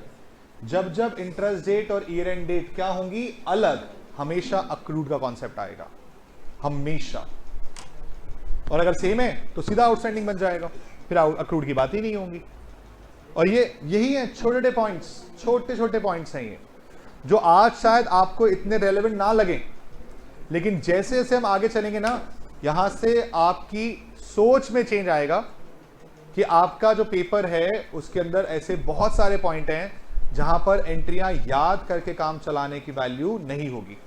आपकी वैल्यू कब बनेगी? जब आप उस पर समझने पे काम करेंगे, उसके डुअल एस्पेक्ट पे काम करेंगे, तब वैल्यू बनेगी। तो ये बहुत बेसिक सा डिफरेंस था। इसी के रिगार्डिंग मैंने आपसे बातें की। आप बताइए, क्या आप यहां तक कंफर्टेबल हैं? क्या मैं अब आगे कुछ और इसके बारे में बात करूं या मैं कुछ सिलेबस के बारे में बताऊं? अगर इन केस आपको कल परसों जब भी हमारी नेक्स्ट क्लास होगी और उसमें आपको लगे कि हमें कोई दिक्कत, आज का आपका सिर्फ यही होमवर्क होगा कि आप घर जाकर पहले ये चेक करें कि ऐसी कौन सी एंट्रीज थी जो आपने ज़बरदस्ती अपने मन में बसा ली थी, और वो बहुत सारी हो सकती हैं। इतना कुछ पढ़ चुके हो आज तक आप, जो जो मेरे कोर्स में आता रहेगा मैं उसके बारे में ज़रूर बात करता रहूँगा। कभी कभी लगेगा कि नहीं कुछ पुराना भी उठाना है तो ज़रूर उठाऊँगा, लेकिन कोशिश आपको ही करनी है अल्टीमेटली। मैंने आज आपको ना एक रास्ता दे दिया है कि कोई भी एंट्री करने से पहले उसके बारे में क्या सोचना है, उसका डुअल एस्पेक्ट। अगर आपने डुअल एस्पेक्ट सोचा तो हर एंट्री का डेबिट क्रेडिट आपको क्लियर होगा। पर अगर आपने डुअल एस्पेक्ट नहीं सोचा तो अल्टीमेटली फिर से क्या होगा, कुछ दिनों के बाद आप ये सब बिल्कुल भूल गए होगे और आप फिर से वही जितना याद है उसी को लिख रहे होगे, और वो सबसे बड़ी गलती होने वाली है। तो ध्यान रखें। चलिए अब बात करते हैं अपने कुछ सिलेबस के बारे में। एडवांस अकाउंटिंग का पेपर कितने मार्क्स का आएगा? गलत जवाब। एक और गलत जवाब। 118 मार्क्स का। हमने चेंज कर दिया। रीजन बीइंग, आपके क्वेश्चन जो एग्जाम में आते हैं आप सब जानते हैं, एमसीक्यू कितने का है? 30 मार्क्स का। उसके अलावा आपके पास जो आपका सब्जेक्टिव या डिस्क्रिप्टिव पेपर है वो कितने मार्क्स का होता है? 70 का। अब इस 70 के अंदर ना पार्ट बनते हैं 6, 14 मार्क्स वाले 6 क्वेश्चन आते हैं, 14 इंटू 6। अब 14 इंटू 6 तो कितना बन जाता है? 84। 84 में से कितना करना है? 70। लेकिन एक ऐसा भी आता है जिसमें इंटरनल चॉइस आती है, कितने मार्क्स की? 4 मार्क्स की। अब वो 6 मार्क्स में चॉइस आ जाएगी तो 120 का हो जाएगा, समझे बात को? लेकिन जनरली चॉइस किस में आती है? 4 मार्क्स में। और उसके हिसाब से पेपर जो बन गया वो कितने का बन गया? 88। तो आप अगर चॉइस में छोड़ेंगे तो कितना छोड़ पाएंगे? मैक्सिमम 18। 4 मार्क्स का वो इंटरनल चॉइस और 14 मार्क्स का एक प्रॉपर क्वेश्चन। अल्टीमेटली 30 मार्क्स का एमसीक्यू। और आप जानते हैं हर एक मार्क के लिए कितने मिनट मिलते हैं आपको? पर 1 मार्क जो है आपका 1.8 मिनट्स हैं। तो एमसीक्यू करने के लिए कितना टाइम होना चाहिए? 54 मिनट्स। और बचा 70 का ये वाला कितना हो जाएगा? 126 मिनट। मतलब मोटा मोटा 2 घंटे का टाइम मिलता है किसके लिए? सब्जेक्टिव के लिए। 1 घंटे का टाइम मिलता है किसके लिए? ऑब्जेक्टिव के लिए। लेकिन ये क्लियर है 2 घंटे के अंदर सब्जेक्टिव वाला पार्ट पूरा नहीं होता। रीजन बीइंग क्योंकि लेंथी है। लेकिन ये भी क्लियर है कि एमसीक्यू करने में 54 मिनट नहीं लगते, उससे कम लग जाते हैं। तो इसका मतलब आपके पास एक्स्ट्रा मार्जिन बचेगा कहां से? एमसीक्यू से, जो कि आप कहां यूज करेंगे? सब्जेक्टिव पार्ट पे। लेकिन कौन सा पहले करना है, कौन सा बाद में करें? क्या लगता है आपको कौन सा करना चाहिए? पहले एमसीक्यू करने चाहिए, और ना आते हो तो इसका मतलब पहले वो करना चाहिए जो आपको अच्छे से आता हो। बट उस अच्छे से आने में कभी भी कोई भी 14 मार्क्स वाला क्वेश्चन नहीं होना चाहिए, भले ही वो आता ही क्यों ना हो। मैं इस बात को लेकर साफ बोलता हूं बड़ा क्वेश्चन पहले नहीं होना चाहिए। रीजन भी क्योंकि बड़े क्वेश्चन में कोई ना कोई थोड़ी बहुत छोटी मोटी ट्रिक आती है, और अगर आप पहले घंटे में ऐसे किसी क्वेश्चन में फंस गए जिसने आपका शायद आधा घंटा पौना घंटा खराब कर दिया या 1 घंटा खराब कर दिया, इसका मतलब आपने अपना एडवांस अकाउंटिंग खराब कर दिया, और हो सकता है शायद आपने अपना ग्रुप 1 भी खराब कर दिया हो। तो पहला 1 घंटा, और वो 1 घंटा पता है कौन डिसाइड करेगा? आप ही डिसाइड करेंगे, वो 15 मिनट के अंदर। जब एग्जाम पेपर सामने आता है सबको 15 मिनट का रीडिंग टाइम मिलता है। उस 15 मिनट के रीडिंग टाइम में एमसीक्यू पेपर नहीं मिलता है, पेपर मिलता है नॉर्मल डिस्क्रिप्टिव वाला। और डिस्क्रिप्टिव पेपर के अंदर काफ़ी क्वेश्चंस, मैं आपको पैटर्न दिखाना चाहूँगा इस बार के एग्जाम पेपर का जो आपके सितंबर में हुआ था, क्योंकि जब पेपर सामने आता है तो ही बेटर तरीके से समझ में आती हैं कहानियाँ। सितंबर 25 का डिस्क्रिप्टिव,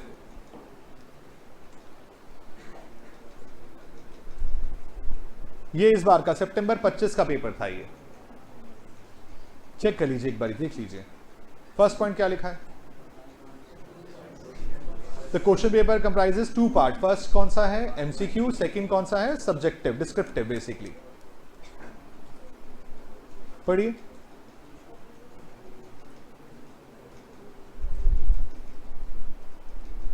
दोनों पार्ट मिलने चाहिए, ऑब्वियसली बात है, पेपर करना है आपको। अगला, answer to MCQ in part 1 are to be marked on the OMR. ये सब आप बातें जानते हैं, नॉर्मल सी बातें। अच्छा, इसमें ना एक बहुत कॉमन गलती हर बार मेरे पास आती है, मेरे पेपर में तो नहीं, टेक्स्ट के पेपर में। डीटी और जीएसटी दोनों। अब बच्चे क्या करते हैं, और फिर मुझसे पूछते हैं सर चेक होगा या नहीं होगा। तो आप खुद सोचिए, डीटी वाले को जीएसटी आता हो ना आता हो क्या पता। तो इसीलिए उसमें रिस्क है आपके लिए। अब वो चेक होगा नहीं होगा वो आईसीआई जानता है। चलिए फिर भी जो भी है, ओएमआर वगैरह जो है वो इंग्लिश मीडियम वाली बातें हैं, हिंदी मीडियम अपना उस हिसाब से करेंगे, कोई कोडेड स्टिकर प्रोवाइड नहीं करना है वगैरह वगैरह, सारी बेसिक बातें। ये पढ़िए, ये क्या है? कितने क्वेश्चन आएंगे बेटा? Answer question number 1 which is compulsory and any 4 out of the remaining questions. Working note should form part of your answer. Answer the candidates are to be given English. अगर आपने हिंदी ऑप्ट किया तो हिंदी में करेंगे, अगर आप इंग्लिश ऑप्ट करके हिंदी में कराएं तो आपको चेक करके नहीं दिया जाएगा। क्वेश्चन 1 कंपल्सरी है। पहला क्वेश्चन आया और ये किसके ऊपर आया हुआ है? AS 22 AS का क्वेश्चन है 5 मार्क्स का। उसके बाद फिर से 5 मार्क्स में एक और क्वेश्चन है, ये आपका है AS 2 का इन्वेंट्री वैल्यूएशन। और फिर एक और क्वेश्चन है किसका? AS का, AS आई गेस 9 था ये वाला, यस AS 9। तो इसका मतलब आपके पास पहला एक क्वेश्चन पूरा किसका आया हुआ है? इसका मतलब AS का क्वेश्चन कंपल्सरी है, छोड़ नहीं सकते आप। 5 5 4। उसके बाद अगला क्वेश्चन नंबर 2 शुरू हुआ, कितना है देखो, कितने मार्क्स का है? 14 मार्क्स का। और ये क्वेश्चन पता है किस चीज का है? फाइनल अकाउंट्स का। आप बचपन में फाइनल अकाउंट्स बोलते थे, अब हम फाइनेंशियल स्टेटमेंट्स बोलते हैं। किसके लिए पढ़ेंगे हम ये? कंपनीज के लिए। और इन्होंने फाइनेंशियल स्टेटमेंट, क्वेश्चन की लेंथ देखना प्लीज एक बार, यहां से शुरू हो रहा है, ये लाइब्रेरी साइड थी, ये एसेट साइड है, ये नीचे के नोट्स हैं।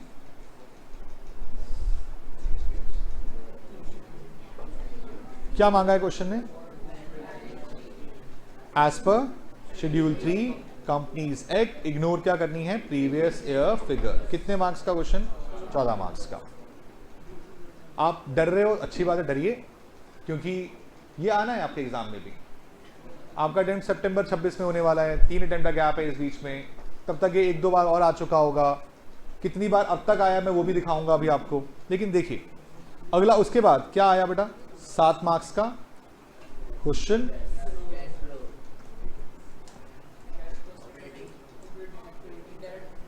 मार्क्स। आप इसे चैप्टर माने या आप इसे AS 3 माने, यह आपकी चॉइस है। मेरे लिए चैप्टर काइंड ही है। उसके अलावा फिर 7 मार्क्स में एक और चीज, और ये आया आपका फिर से AS से, ये AS 28 इंपेयरमेंट, फिर से AS का क्वेश्चन था। अब तक AS से कितने क्वेश्चन हो चुके हैं?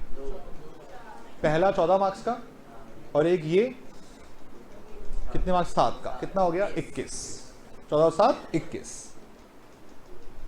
उसके बाद एक और क्वेश्चन कितने मार्क्स का 14, और 14 मार्क्स के इस क्वेश्चन के अंदर एक्चुअली में क्या वर्ड लिखा है देखो, हम एक चैप्टर पढ़ेंगे अमलगमेशन 14 मार्क्स का। इसमें भी बैलेंस शीट बनती है इस क्वेश्चन के अंदर भी, और क्वेश्चन ने हमसे क्या क्या मांगा है पढ़िए, और फिर से क्या मांगी है बैलेंस शीट। कितने मार्क्स में 14। उसके बाद एक और क्वेश्चन कितने मार्क्स का, आपने होल्डिंग सब्सिडरी वर्ड सुना है, कंसोलिडेशन, होल्डिंग एंड सब्सिडरी, इसके अंदर भी बैलेंस शीट बनती है। अब देखो कितने कितने मार्क्स से क्वेश्चन आए, अब तक 3 क्वेश्चन आ चुके हैं, कितने मार्क्स वाले 14 मार्क्स वाले। और फिर लास्ट पार्ट 6 का ए, क्या लिखा देखो, कितने मार्क्स का क्वेश्चन 4 मार्क्स का। किस चीज का क्वेश्चन, AS5। और इसकी चॉइस में एक और क्वेश्चन, सिर्फ क्या पूछा, थ्योरी क्वेश्चन आ गया। अब ये 4 मार्क्स की थ्योरी करनी है, प्रैक्टिकल करना है, ये आपको पूरा कोर्स करने के बाद ही पता चलेगा। आज इसके बारे में डिस्कशन में कोई फायदा नहीं है। लेकिन उसके बाद फिर एक और क्वेश्चन कितने मार्क्स का है 4, टॉपिक किसका है, इंटरनल रिकंस्ट्रक्शन। और उसके बाद आगे जाएं तो एक 6 मार्क्स में एक क्वेश्चन होता है, ये होती है आपकी ब्रांच। ये सितंबर 25 का पेपर है। मुश्किल था आसान था, आज इस बारे में सितंबर 26 वालों से बात करने का फायदा नहीं है, क्योंकि उनके लिए आज सब कुछ ही मुश्किल है। लेकिन धीरे धीरे समझ में आएगी बातें कि मुश्किल था आसान था जो भी था। ये पेपर का पैटर्न था। और AS पुराने एग्जाम्स में या अब तक के आए एग्जाम्स में कितने कितने मार्क्स में पूछे गए, एक बार प्लीज ये चेक करिएगा। अब तक के पिछले 5 अटेम्प्ट की ये समरी है। पहले अटेम्प्ट में ना, पहला एग्जाम जब हुआ था उसमें ना MCQ पेपर नहीं आया था बाहर। तो जब मैंने बच्चों से पूछा तो मुझे बच्चों ने इसके बारे में कहा कि सर बाय बैक आया था 8 मार्क्स का, बाकी नहीं बताया। बट स्टिल आपके पास बुक मिल चुकी है, किसी को बुक लाया आज कोई, वैसे कौन सी लाया, AS वाली बुक लाया, चैप्टर वाली बुक देना एक बारी। किसी का AS बुक भी है। ये हमारा पार्ट 1 रहेगा, इसमें आपके 7 चैप्टर्स हैं और एक और प्रैक्टिकल चैप्टर है जो कि कंसोलिडेशन का है, वो दूसरी बुक में आता है। ये 7 चैप्टर और एक वो चैप्टर, 8 चैप्टर हमें प्रैक्टिकली पढ़ने हैं। और उन 8 चैप्टर्स की प्लीज एक बार कैलकुलेटर पिक कर लो अपने पास और टोटलिंग करते हुए चलो। ये पहले 8 की वेटेज चेक करिए।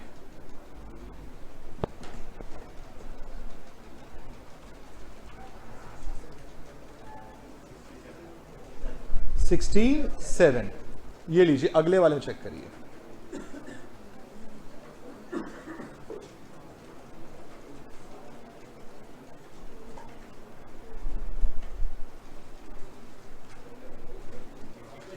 $82, चलिए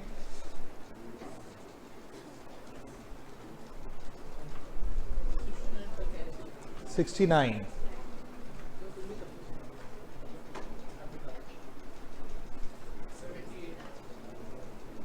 73, 8, और ये वाला सितंबर 25 जो अभी गया। अब आप देख लीजिए, मेरी ये पहली बुक ही जो करीबन आपके 292 पेजेस की है और क्वेश्चंस इसमें जो हैं वो 360 के आसपास हैं।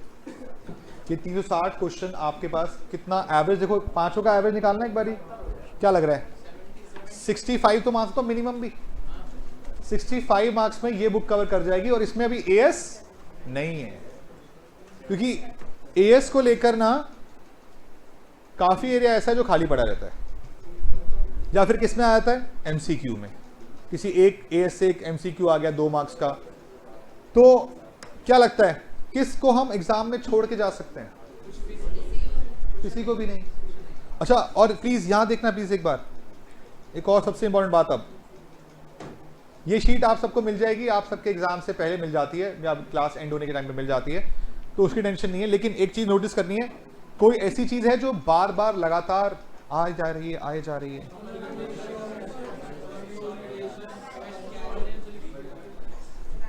हर बार हर टर्म में क्या चीज आनी ही है, कंसोलिडेशन। उसके बाद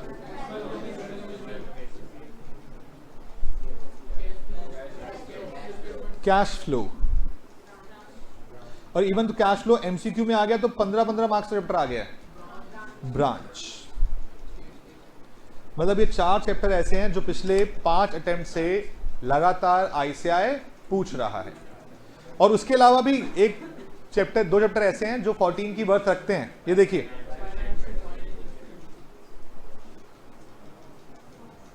और ये देखो एक और ये भी है, मतलब करीबन 4 चैप्टर ऐसे हैं जो 14 मार्क्स की वेटेज में पूछे जा चुके हैं या फिर आ सकते हैं। समझ रहे हैं बात को? तो मोटा मोटा पार्ट इसमें कवर है। आपका सबसे पहला यही पार्ट होने वाला है सितंबर 26 वालों के लिए, और उसके बाद जब ये पार्ट खत्म हो जाएगा तब फिर एएस वाला पार्ट शुरू होगा। तो आपका ऑलमोस्ट करीबन ये आपकी बुक खत्म होने में 40 से 42 क्लासेस लेंगी, 40-42 क्लासेस। और ये वाला पार्ट खत्म होते होते आप कह सकते होगे कि 65 मार्क्स एग्जाम्शन वाला पार्ट हम खत्म कर चुके हैं। और हर चैप्टर के बाद इसका टेस्ट रहेगा, वो बहुत ज़रूरी है। मैं पहला टेस्ट इग्नोर करता हूँ कि चलो किसी के मार्क्स कम आ गए, चल लिया, नहीं थे अभी। सेकंड टेस्ट से फिर मेरा रुद्र रूप बाहर आता है। रुद्र रूप का मतलब अगर आप क्लास में होमवर्क करके नहीं आ रहे हैं तो क्या होना चाहिए? अगर होमवर्क ना करके आओ तो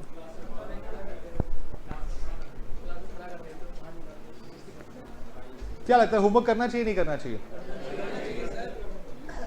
ये जो बोल रहे हैं ना करना चाहिए, करते नहीं खुद ही।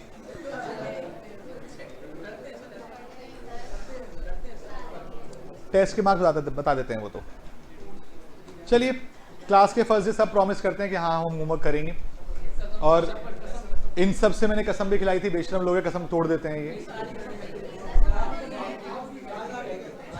मेरी कसम। चलिए फिलहाल सो बेटा, एडवांस अकाउंटिंग का मैंने आपको बता दिया। हमारा सिलेबस जो है वो कितने पार्ट में है? 2 पार्ट में बेसिक हो गया। पार्ट 1 आपके कितने चैप्टर्स हैं? 8 चैप्टर्स हैं। पार्ट 2 जो आपको दिया जाएगा उसके अंदर आपके पास टोटल नंबर वाइज 1 से लेके 29 एएस हैं। एप्लीकेबल जो आपके पास हैं वो कितने होंगे? 27। और कितने आप मेरे साथ पढ़ेंगे, कितने हैं वो? 23, क्योंकि बाकी के 4 यहां कवर हो जाते हैं। एएस 3, 13, 14 और एक और कौन सा? 21, वो हम यहां पे कवर कर लेते हैं, क्योंकि ये प्रैक्टिकल चैप्टर्स वाले एएस है, तो प्रैक्टिकल क्वेश्चन करते करते खत्म हो जाएगा। तो बचे हुए 23 यहां पे करने होंगे। ये 8 चैप्टर्स मिलाकर जो एग्जाम में आ रहा है वो कितने का आ रहा है? 65 to 70। और जो यहां पर आ रहा है वो आ रहा है आपका 30 से 35 मार्क्स तक का। आपको 3 बुक दी जाएंगी। पार्ट 3 जो आपकी बुक होगी वो कौन सी बुक होगी? एमसीक्यू की। जो ये एमसीक्यू की बुक है वो आप चाहें तो चैप्टर के साथ साथ एएस के साथ साथ कंप्लीट कर सकते हैं। ऑल्दो जितने भी एमसीक्यू आज तक पूछे गए हैं लिटरली सब क्लास में कवर हो चुके होते हैं।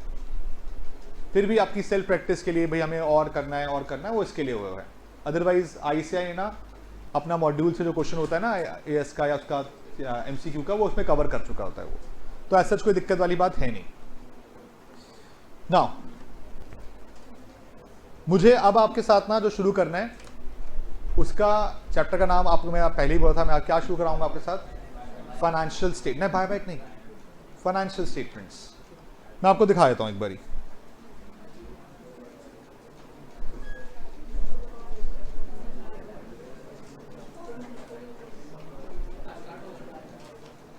बस कर रहे हैं।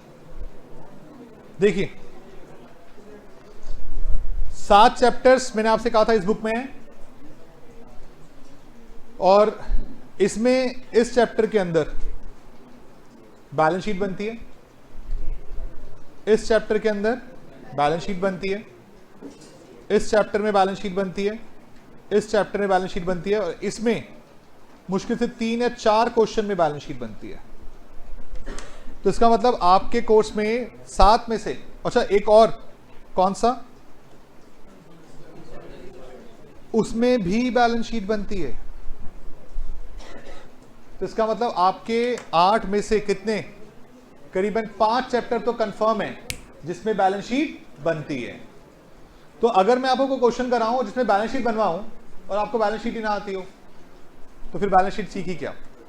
तो इसलिए सबसे पहले चैप्टर कौन सा होना चाहिए जिसमें बैलेंस शीट का फॉर्मेट सिखा दिया जाए। तो हमारा सबसे पहला चैप्टर कौन सा रहेगा, फाइनेंशियल स्टेटमेंट ऑफ कंपनीज या फाइनल अकाउंट्स ऑफ कंपनीज या कंपनी फाइनल अकाउंट्स। अब आप हेडिंग डाल सकते हैं। जितना भी मैंने अब तक लिखा है ना, ये पीडीएफ मैं स्टाफ को शेयर कर दूंगा, वो आप तक इसको आपके जो व्हाट्सएप ग्रुप बनेगा वहां पहुंच जाएगी आप सबके पास। अदरवाइज यहां से जो आगे का पार्ट है अब वो आपको लिखना चाहिए।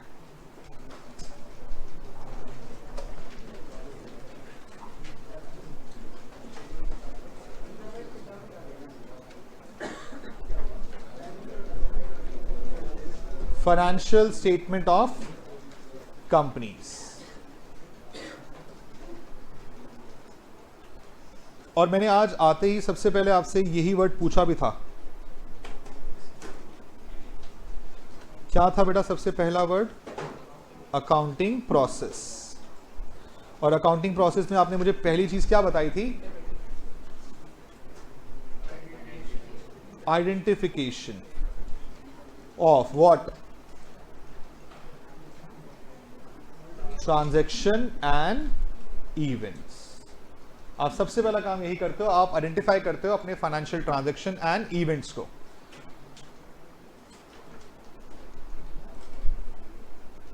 सेकंड में आप क्या करते हो,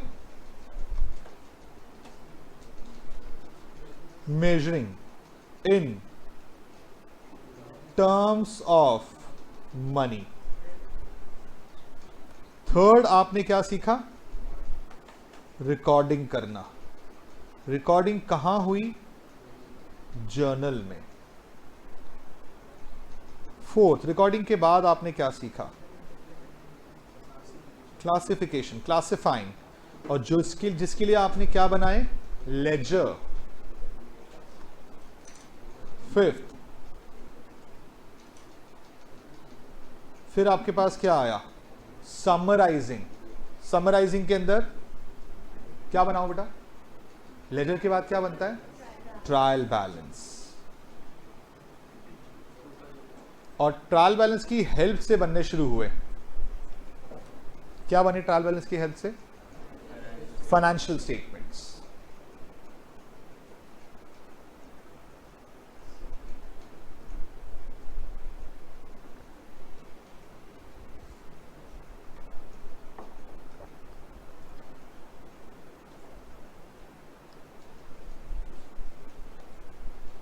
लिखे आप सबने,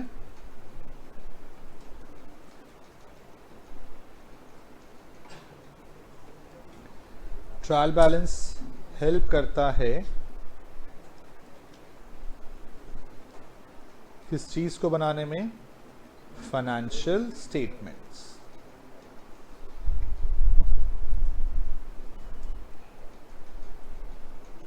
और फाइनेंशियल स्टेटमेंट मैंने आपसे आज फिर से 2 बात बोली थी पहले, कौन कौन से होते हैं बेटा, इनकम स्टेटमेंट और दूसरा पोजीशन स्टेटमेंट।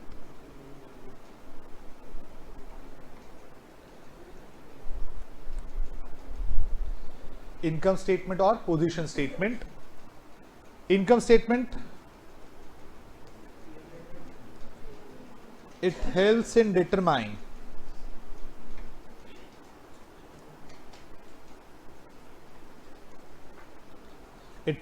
डिटरमाइन क्या चीज, फाइनेंशियल परफॉर्मेंस ऑफ बिजनेस।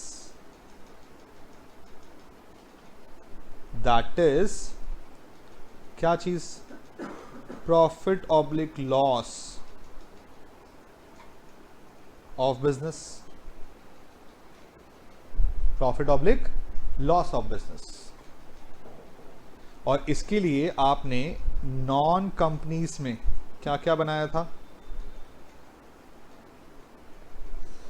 आपने बनाया था, याद है आपको, एक अकाउंट मैन्युफैक्चरिंग अकाउंट, फिर आप लोगों ने बनाया था ट्रेडिंग अकाउंट, फिर आप लोगों ने बनाया था P&L अकाउंट। फिर जब आप कंपनीज में पहुंचे तो आप लोगों ने नाम सुना किसका, statement of profit and loss. एक और ऑर्गेनाइजेशन होती है कंपनीज की फॉर्म में, लेकिन एनपीओ, वो क्या बनाती है, income and expenditure account. Generally हम इन 3 चीजों में फॉलो करते हैं।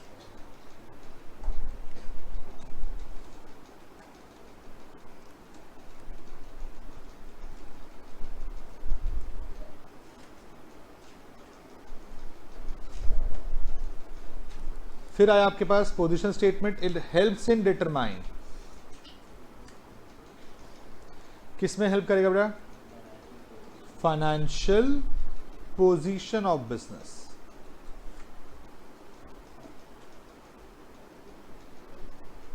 दैट इज क्या चीज बेटा, नेटवर्थ। नेटवर्थ का मतलब जिसमें आपको चाहिए बिजनेस के एसेट्स भी, बिजनेस की लायबिलिटीज भी और कैपिटल भी। अगर आप नॉन कंपनीज के लिए बना रहे हो तो आपकी बैलेंस शीट बनती है कैसी, T shape, capital, liability, asset. चाहे प्रोप्राइटरशिप हो, चाहे आपकी पार्टनरशिप हो। बट अगर आप कंपनीज के लिए बना रहे हो तो आपकी बैलेंस शीट बनती है कैसी, याद है आपको, शेड्यूल 3 वाली, जिसमें हेडिंग क्या आती है, इक्विटी एंड लायबिलिटीज, और उसके बाद नीचे उसका एसेट्स का पार्ट।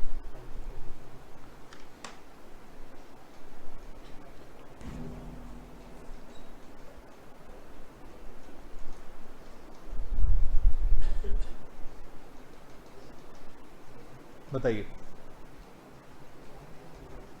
ये सिंपल सिंपल से बेसिक बातें।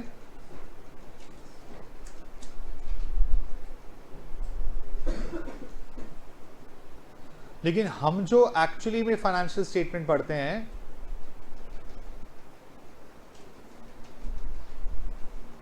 आप कंपनी लॉ में भी पढ़ेंगे इसके बारे में, सेक्शन 129 आएगा और सेक्शन 133 आएगा, जो इनके बारे में आपको और पढ़ाएगा उस वक्त पर। कर दूं आगे, यहां तक हो चुका है।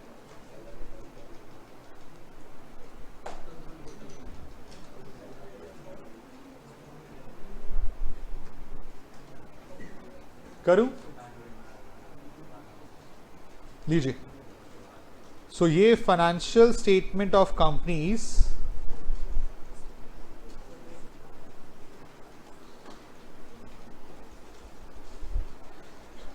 क्या क्या चीजें बनवाती हैं आपसे बेटा, एक तो बनवाएंगी क्या, बैलेंस शीट, दूसरा statement of profit and loss, तीसरा कैश फ्लो स्टेटमेंट भी इसी का पार्ट होता है, fourth statement of changes in equity, आपके इक्विटी कैपिटल के अंदर कोई भी चेंजेस वगैरह आ रहे हैं तो वो, और उसके बाद एक और चीज, इन सब के लिए क्या चाहिए आपको, नोट्स। बैलेंस शीट आ गई, स्टेटमेंट ऑफ प्रॉफिट लॉस आ गया, कैश फ्लो स्टेटमेंट आ गया, statement of changes in equity आ गया, और एक चीज और क्या चाहिए, नोट्स।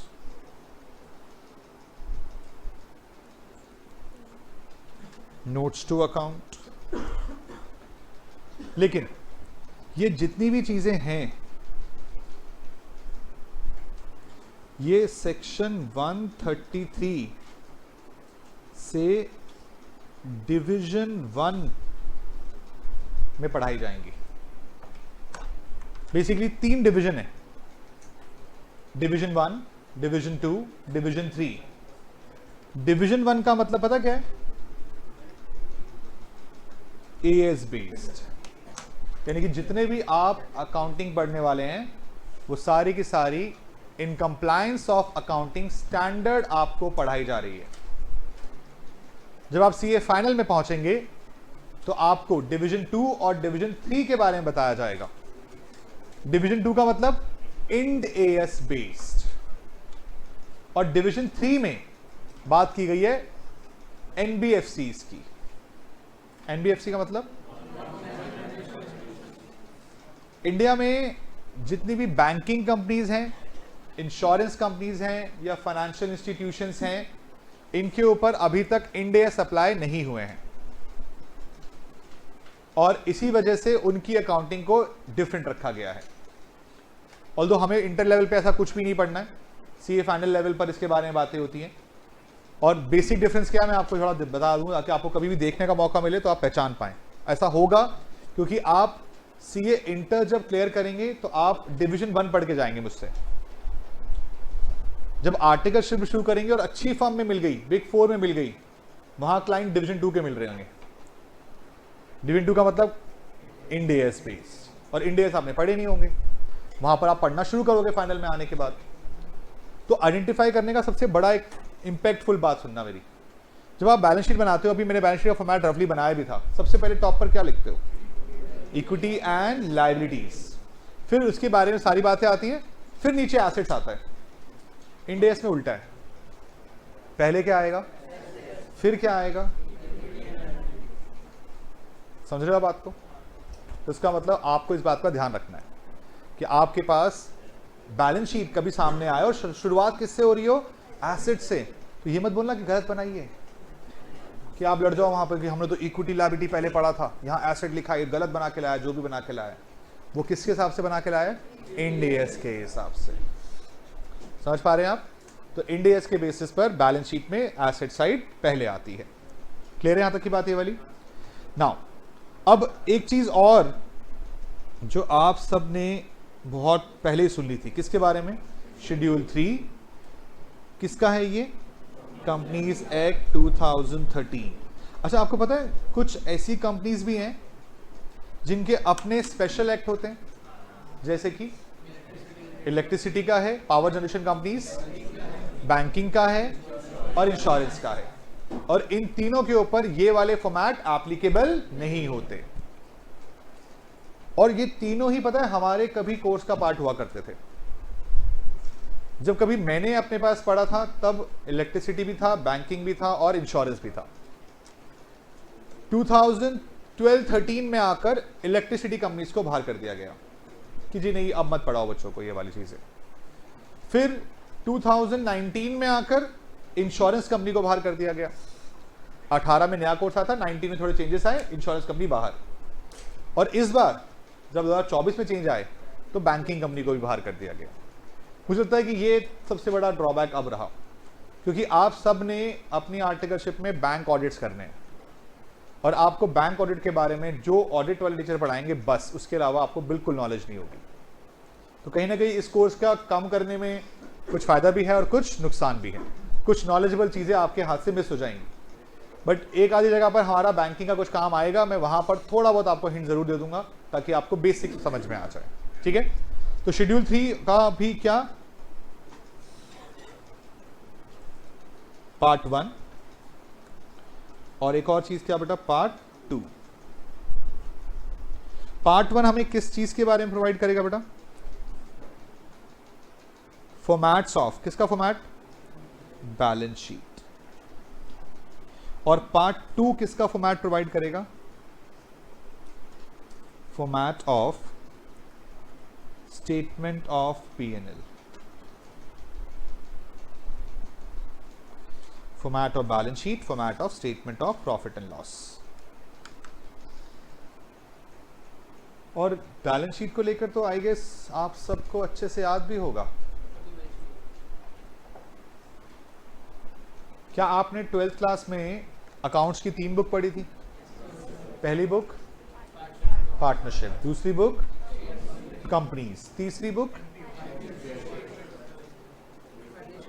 एनपीओ पहले था, और मेरे ख्याल से वो 3rd बुक में तो नहीं था, 1st बुक में था। पार्टनरशिप वाली बुक में था वो भी, तो अभी बहुत पहले की बात है। और अभी थर्ड बुक के अंदर आप बोलते थे, थर्ड बुक का नाम फाइनेंशियल स्टेटमेंट एनालिसिस ऐसे करके, उसका बुक का नाम क्या था? Analysis of financial statement. Financial statement का एनालिसिस करते थे आप। और चैप्टर 1 का नाम, चैप्टर 1 का नाम, हाँ बैलेंस शीट थी, नाम क्या था?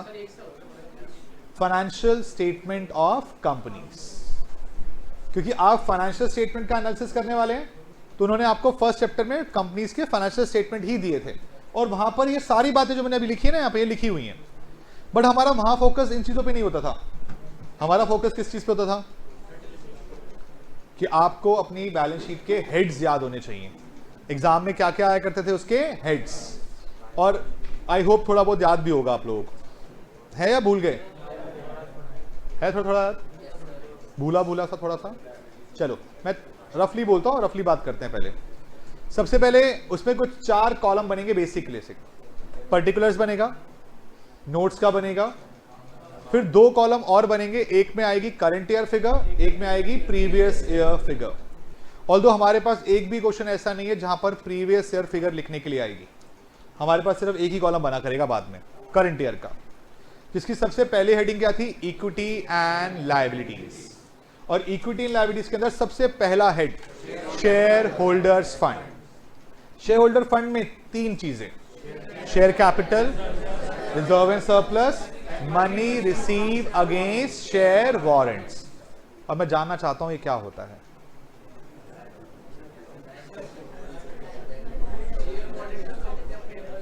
Money receive against share warrants. अब हमने वहां पर इसके बारे में कभी पूछा भी नहीं। वहां पर भी हमें सर ने कहा था कि भाई ये एक ही पॉइंट है, इसके बारे में एग्जाम में भी कुछ नहीं आता, छोड़ दो इसे, तो रट्टा मार लो इसका। तो लेकिन आगे जाकर मैं कह रहा हूं ना, आर्टिकलशिप में आपको ऐसी कंपनीज मिलेंगी जिनके ऊपर एएस अप्लाई करते होंगे और इंड एएस भी अप्लाई करते होंगे। मैं एक छोटा सा गैप देता हूं इसके बीच में, आपको कुछ बच्चों को पता है, कुछ बच्चों को नहीं पता है। थोड़ा अमेंडमेंट भी आ चुका है इस बार उसके ऊपर, हम अमेंडमेंट के साथ आपको भी अपडेट करेंगे थोड़े दिनों बाद। लेकिन अगर किसी भी कंपनी के ऊपर इंड एएस की एप्लीकेबिलिटी है, तो वो कब है? जब वो कंपनी लिस्टेड है या in the process of listing है, और साथ साथ उस कंपनी की नेटवर्थ 250 करोड़ या उससे ज्यादा है। तो इंडिया के अंदर अगर कोई भी कंपनी 250 करोड़ की वर्थ वाली है, तो उसको क्या वॉलंटरी या फिर कैसे कंपलसरी? कंपलसरी क्या फॉलो करना पड़ेगा? Ind AS. और उसके नीचे वाली सारी कंपनीज, इवन बैंकिंग, इंश्योरेंस से सब भी आज भी क्या फॉलो करती हैं? एएस। तो अब आपकी जो फर्म होगी, आर्टिकलशिप फर्म होगी, वो कौन से लेवल पर काम कर रही है, इसी चीज पे आपका भी काम डिपेंड करेगा। हो सकता है कि आपके इंटरव्यू के वक्त पे आपसे यही पूछा जाए कि बताइए जी, आपने तो पढ़ा है कि एएस किस किस पे एप्लीकेबल होता है, वहां पर एक क्राइटेरिया सिखाया जाएगा आपको। तो आप आज आपके माइंड में सिर्फ एक चीज आनी चाहिए, 250 करोड़ या उससे ऊपर क्या लगेगा? Ind AS. जिस दिन मैं एएस की डिटेल डिस्कस करूंगा नए बच्चों के साथ, पुराने साथ हो रखी है, नए के साथ डिस्कस करूंगा, आपको इसकी डिटेल पूरी बताऊंगा। लेकिन अभी फिलहाल 250 करोड़ या उससे ऊपर क्या लगेगा? Ind AS. 250 करोड़ से नीचे क्या लगेगा? एएस। और हमने अपने अपने अकाउंट्स पढ़ने हैं, वो भी किसके अकॉर्डिंग पढ़ने हैं? एएस के अकॉर्डिंग। और हमारा सबसे पहला हेड क्या? इक्विटी एंड लायबिलिटी, जिसमें पहला हेड क्या बना? Share holder fund. 3 बातें कौन कौन सी? Share capital, reserve and surplus, money receive against share warrants. अभी शेयर वारंट में क्या आता है मैं लिखवा के चलूंगा पूरा, लेकिन शेयर कैपिटल को तो आपको याद होगा, दो आपने फाउंडेशन में भी करा होगा। कितने तरह के कैपिटल हुआ करते थे? इक्विटी और प्रेफरेंस तो वैसे हो गया, authorised, issued, subscribe. Paid up और कॉल्ड अप आप बैलेंस शीट में नहीं दिखाते थे, बट आप सब्सक्राइब के अंदर 2 बातें दिखाते थे, subscribe and fully paid, subscribe but not fully paid. क्या लगता है ये इंटर के एग्जाम में आएगा? सोचिए, आना चाहिए नहीं आना चाहिए? शायद 12th में पढ़ा, फाउंडेशन में पढ़ा, ग्रेजुएशन में तो बहुत टाइम से नहीं पढ़ा, लेकिन एग्जाम में आ गया। तो मैं आपको एक क्वेश्चन दिखाता हूं।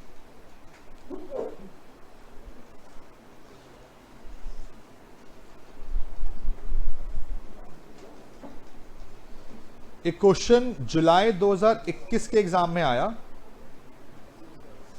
और क्वेश्चन आया 20 मार्क्स का।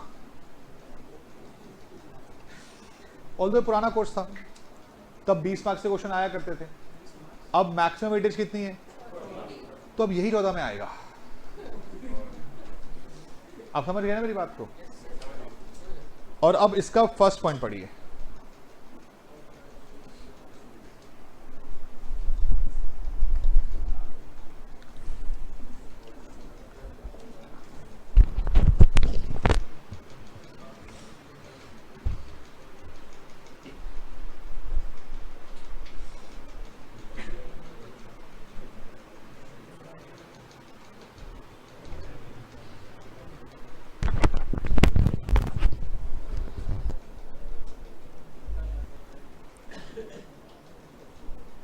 क्या लग रहा है? क्या बात पूछी इसने आपसे? कंपनी का ऑथराइज कैपिटल दे रहा है, प्रेफरेंस दे रहा है, कितने का? इक्विटी कितने का? 10 लाख। इश्यूड कैपिटल 1 अप्रैल कितना है? जिसमें 6000 शेयर कैसे हैं? Fully paid up. 2000 शेयर कैसे हैं? 60। बेटा 6000 इंटू फुली पेड अप का मतलब 100, 2000 इंटू 60 का मतलब ये 6 लाख और ये 1.2 लाख। टोटल कितना हो गया? यही बोल रहा 720 को। उसके बाद कह रहा है जो पार्टली पेड अप है 60 वाला है, the director made a call. कितने रुपए की? 40, यानी कि 2000 इंटू 40 कितना हो जाएगा? 80,000। 80,000 ऑन कब मांगा पैसा? 1 अक्टूबर को। और एक शेयर होल्डर कुड नॉट पे the call on 100 shares and his shares को हमने क्या करा? फॉरफीट। और क्या करा? रीइश्यू। और रीइश्यू के बाद एक और चीज क्या निकलती थी? Capital reserve. एक ही पॉइंट में पूरा 12th पूछ लिया आपका। अब आप सोचो, अब सिर्फ मैं ऑथराइज, इशू, सब्सक्राइब लिख के काम चला लूं अपना?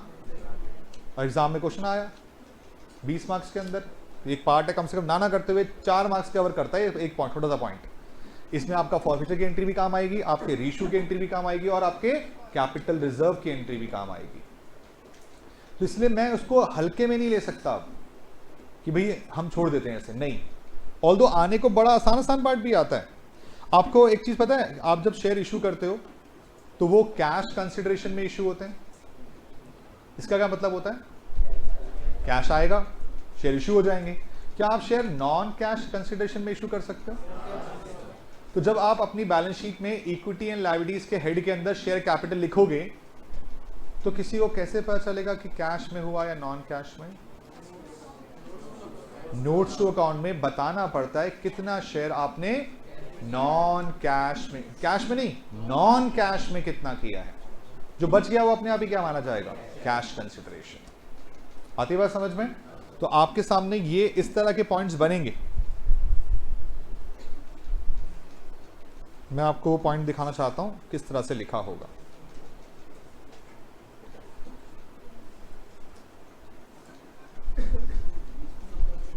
पढ़िए, सेकंड पॉइंट पढ़िए।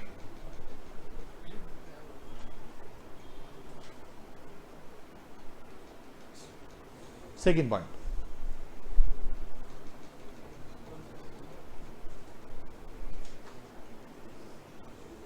लिखा हुआ मेंशन। तो हमारा इस चैप्टर के अंदर पता सिर्फ काम क्या है? ऊपर दिया हुआ है trial balance.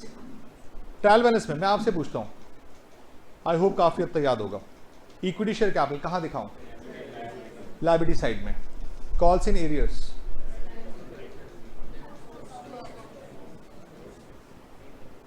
Notes to account में दिखाओगे, जाएगा तो लायबिलिटी एसेट में ही ना। कहां दिखाऊं? लायबिलिटीज में या एसेट में? याद करो। लायबिलिटी में माइनस करते थे इसे कैपिटल के अंदर से। Subscribe capital, subscribe capital minus calls in arrears. Calls in का मतलब क्या? पैसा मांगा पर मिला नहीं है, मांगा नहीं, मांगा पर मिला नहीं। तो 10 रुपए में से अगर 2 रुपए नहीं मिले तो कितने मिले? तो 2 रुपए माइनस करके दिखाते थे आप। लैंड एंड बिल्डिंग कहाँ आएगा? Plant and machinery, furniture, general reserve. आपको पता है ना कि सब कहाँ आते हैं, ये बेसिक है, लेकिन इनको दिखाना कैसे है ये सिखाना है मुझे।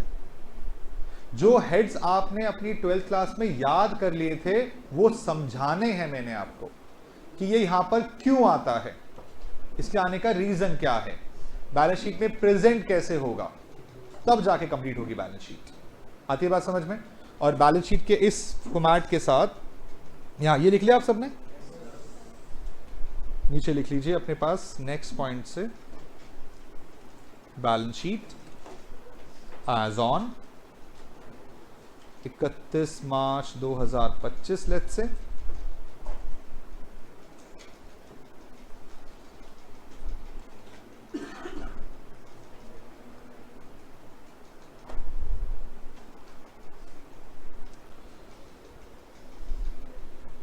आज सुबह पहली क्लास कितने बजे हुई थी? 7:30। और 7:30 पहुंचे थे सब या लेट हुए?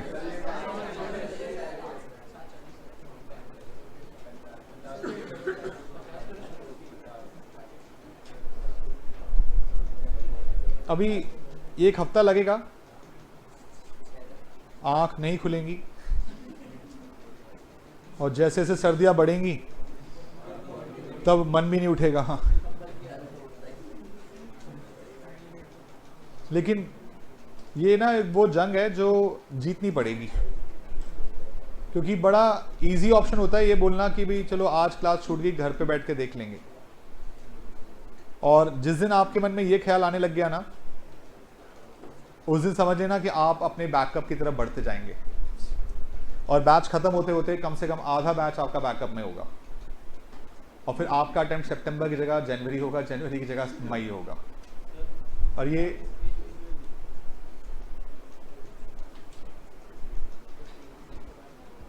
क्या चक्कर है, दोनों अलग अलग कैसे आ रही है? यहाँ रिमोट पड़ा है यहाँ पे रिमोट करना है, इसका जूम वो करना, दिखाना।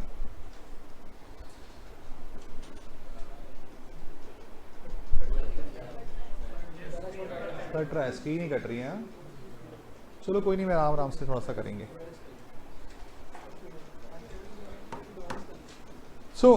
मैं अभी ज़्यादा लिखवाऊंगा भी नहीं आज, क्योंकि आप लोग मुझे पता है ऑलरेडी बहुत आज थके हुए हैं। 7:30 का मतलब घर से 6 बजे उठे हुए निकले होंगे।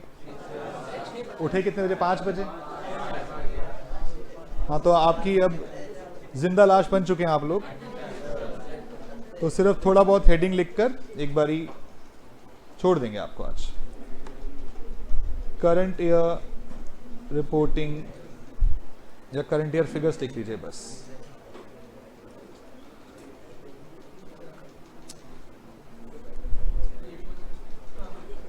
वो भी थक गया बेचारा है।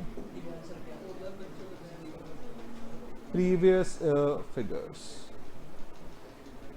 बेसिकली यहाँ पे आता क्या? करंट ईयर रिपोर्टिंग पीरियड और प्रीवियस ईयर रिपोर्टिंग पीरियड। हमारे एग्जाम में करंट ईयर का क्वेश्चन आएगा, प्रीवियस ईयर का कोई क्वेश्चन नहीं आने वाला है। आप पर्टिकुलर्स को लेकर, मैं एक काम करता हूँ ना, आपको सिर्फ दिखा देता हूँ, लिखेंगे नेक्स्ट क्लास में। मैं जानता हूँ मैं अच्छा हूँ यार।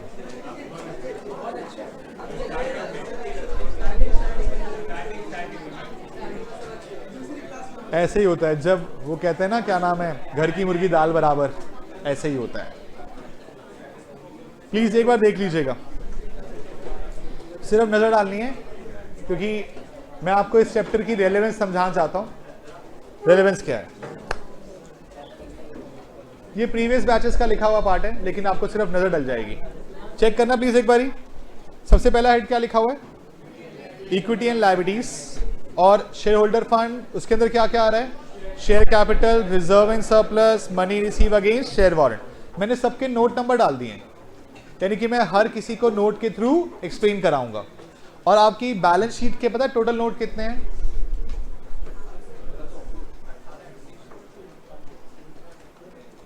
लायबिलिटीज के 12 हैं।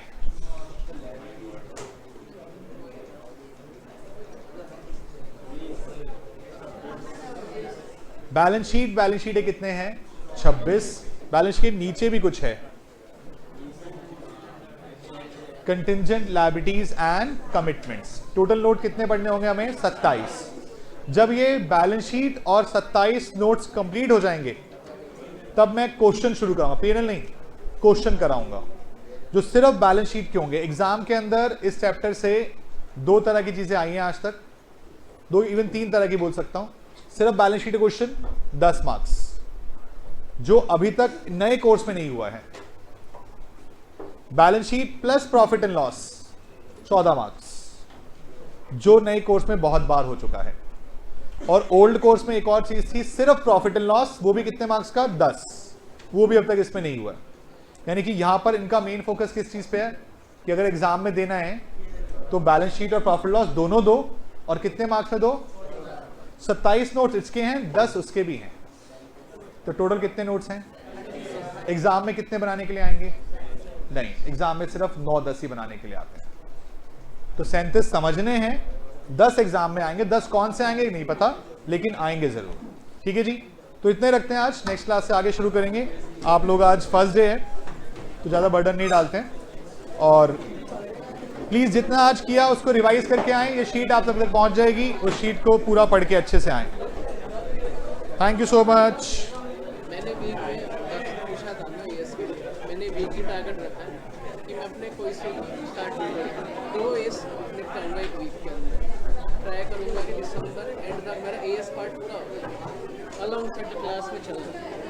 आगे से मैंने 2 दिन एएस का रखा, 2 दिन जीएसटी। सही है, काफ़ी है। 2 दिन में जीएसटी का रखा, सैटरडे संडे कॉस्ट या एफएमएस की। सही है ना? ठीक है, 2 दिन काफ़ी, वो उससे क्या होगा, एक मेंटेन रहेगा और वो प्रॉपरली ख़त्म भी हो जाएगा। बड़ा ऐसा है, छोटा ऐसा है, टाइम मिले, रिविजन अच्छे से हो, लिख के करो, वो बहुत ज़रूरी है। वो आप कहते हैं ना पहले बेसिक के लिए। मैं नंबर लिख देता हूँ, इस नंबर पे मुझे मैसेज आए। एक सेकेंड। जिनको बेसिक के लिए जो मैसेज करना था वो इस नंबर पे करेंगे। ये मेरा डाउट नंबर भी है आपके लिए, ऑल्दो आप ग्रुप में एडेड रहेंगे हमेशा, मैं भी ग्रुप में रहूंगा, लेकिन किसी को पर्सनली कुछ भी डाउट लेना हो तो इस नंबर पे व्हाट्सएप कर सकते हैं। ठीक है, और जिनको बेसिक वीडियो चाहिए बेसिक लिख के मेंशन कर देना। एक सेकंड मैं क्लास बंद कर लूँ।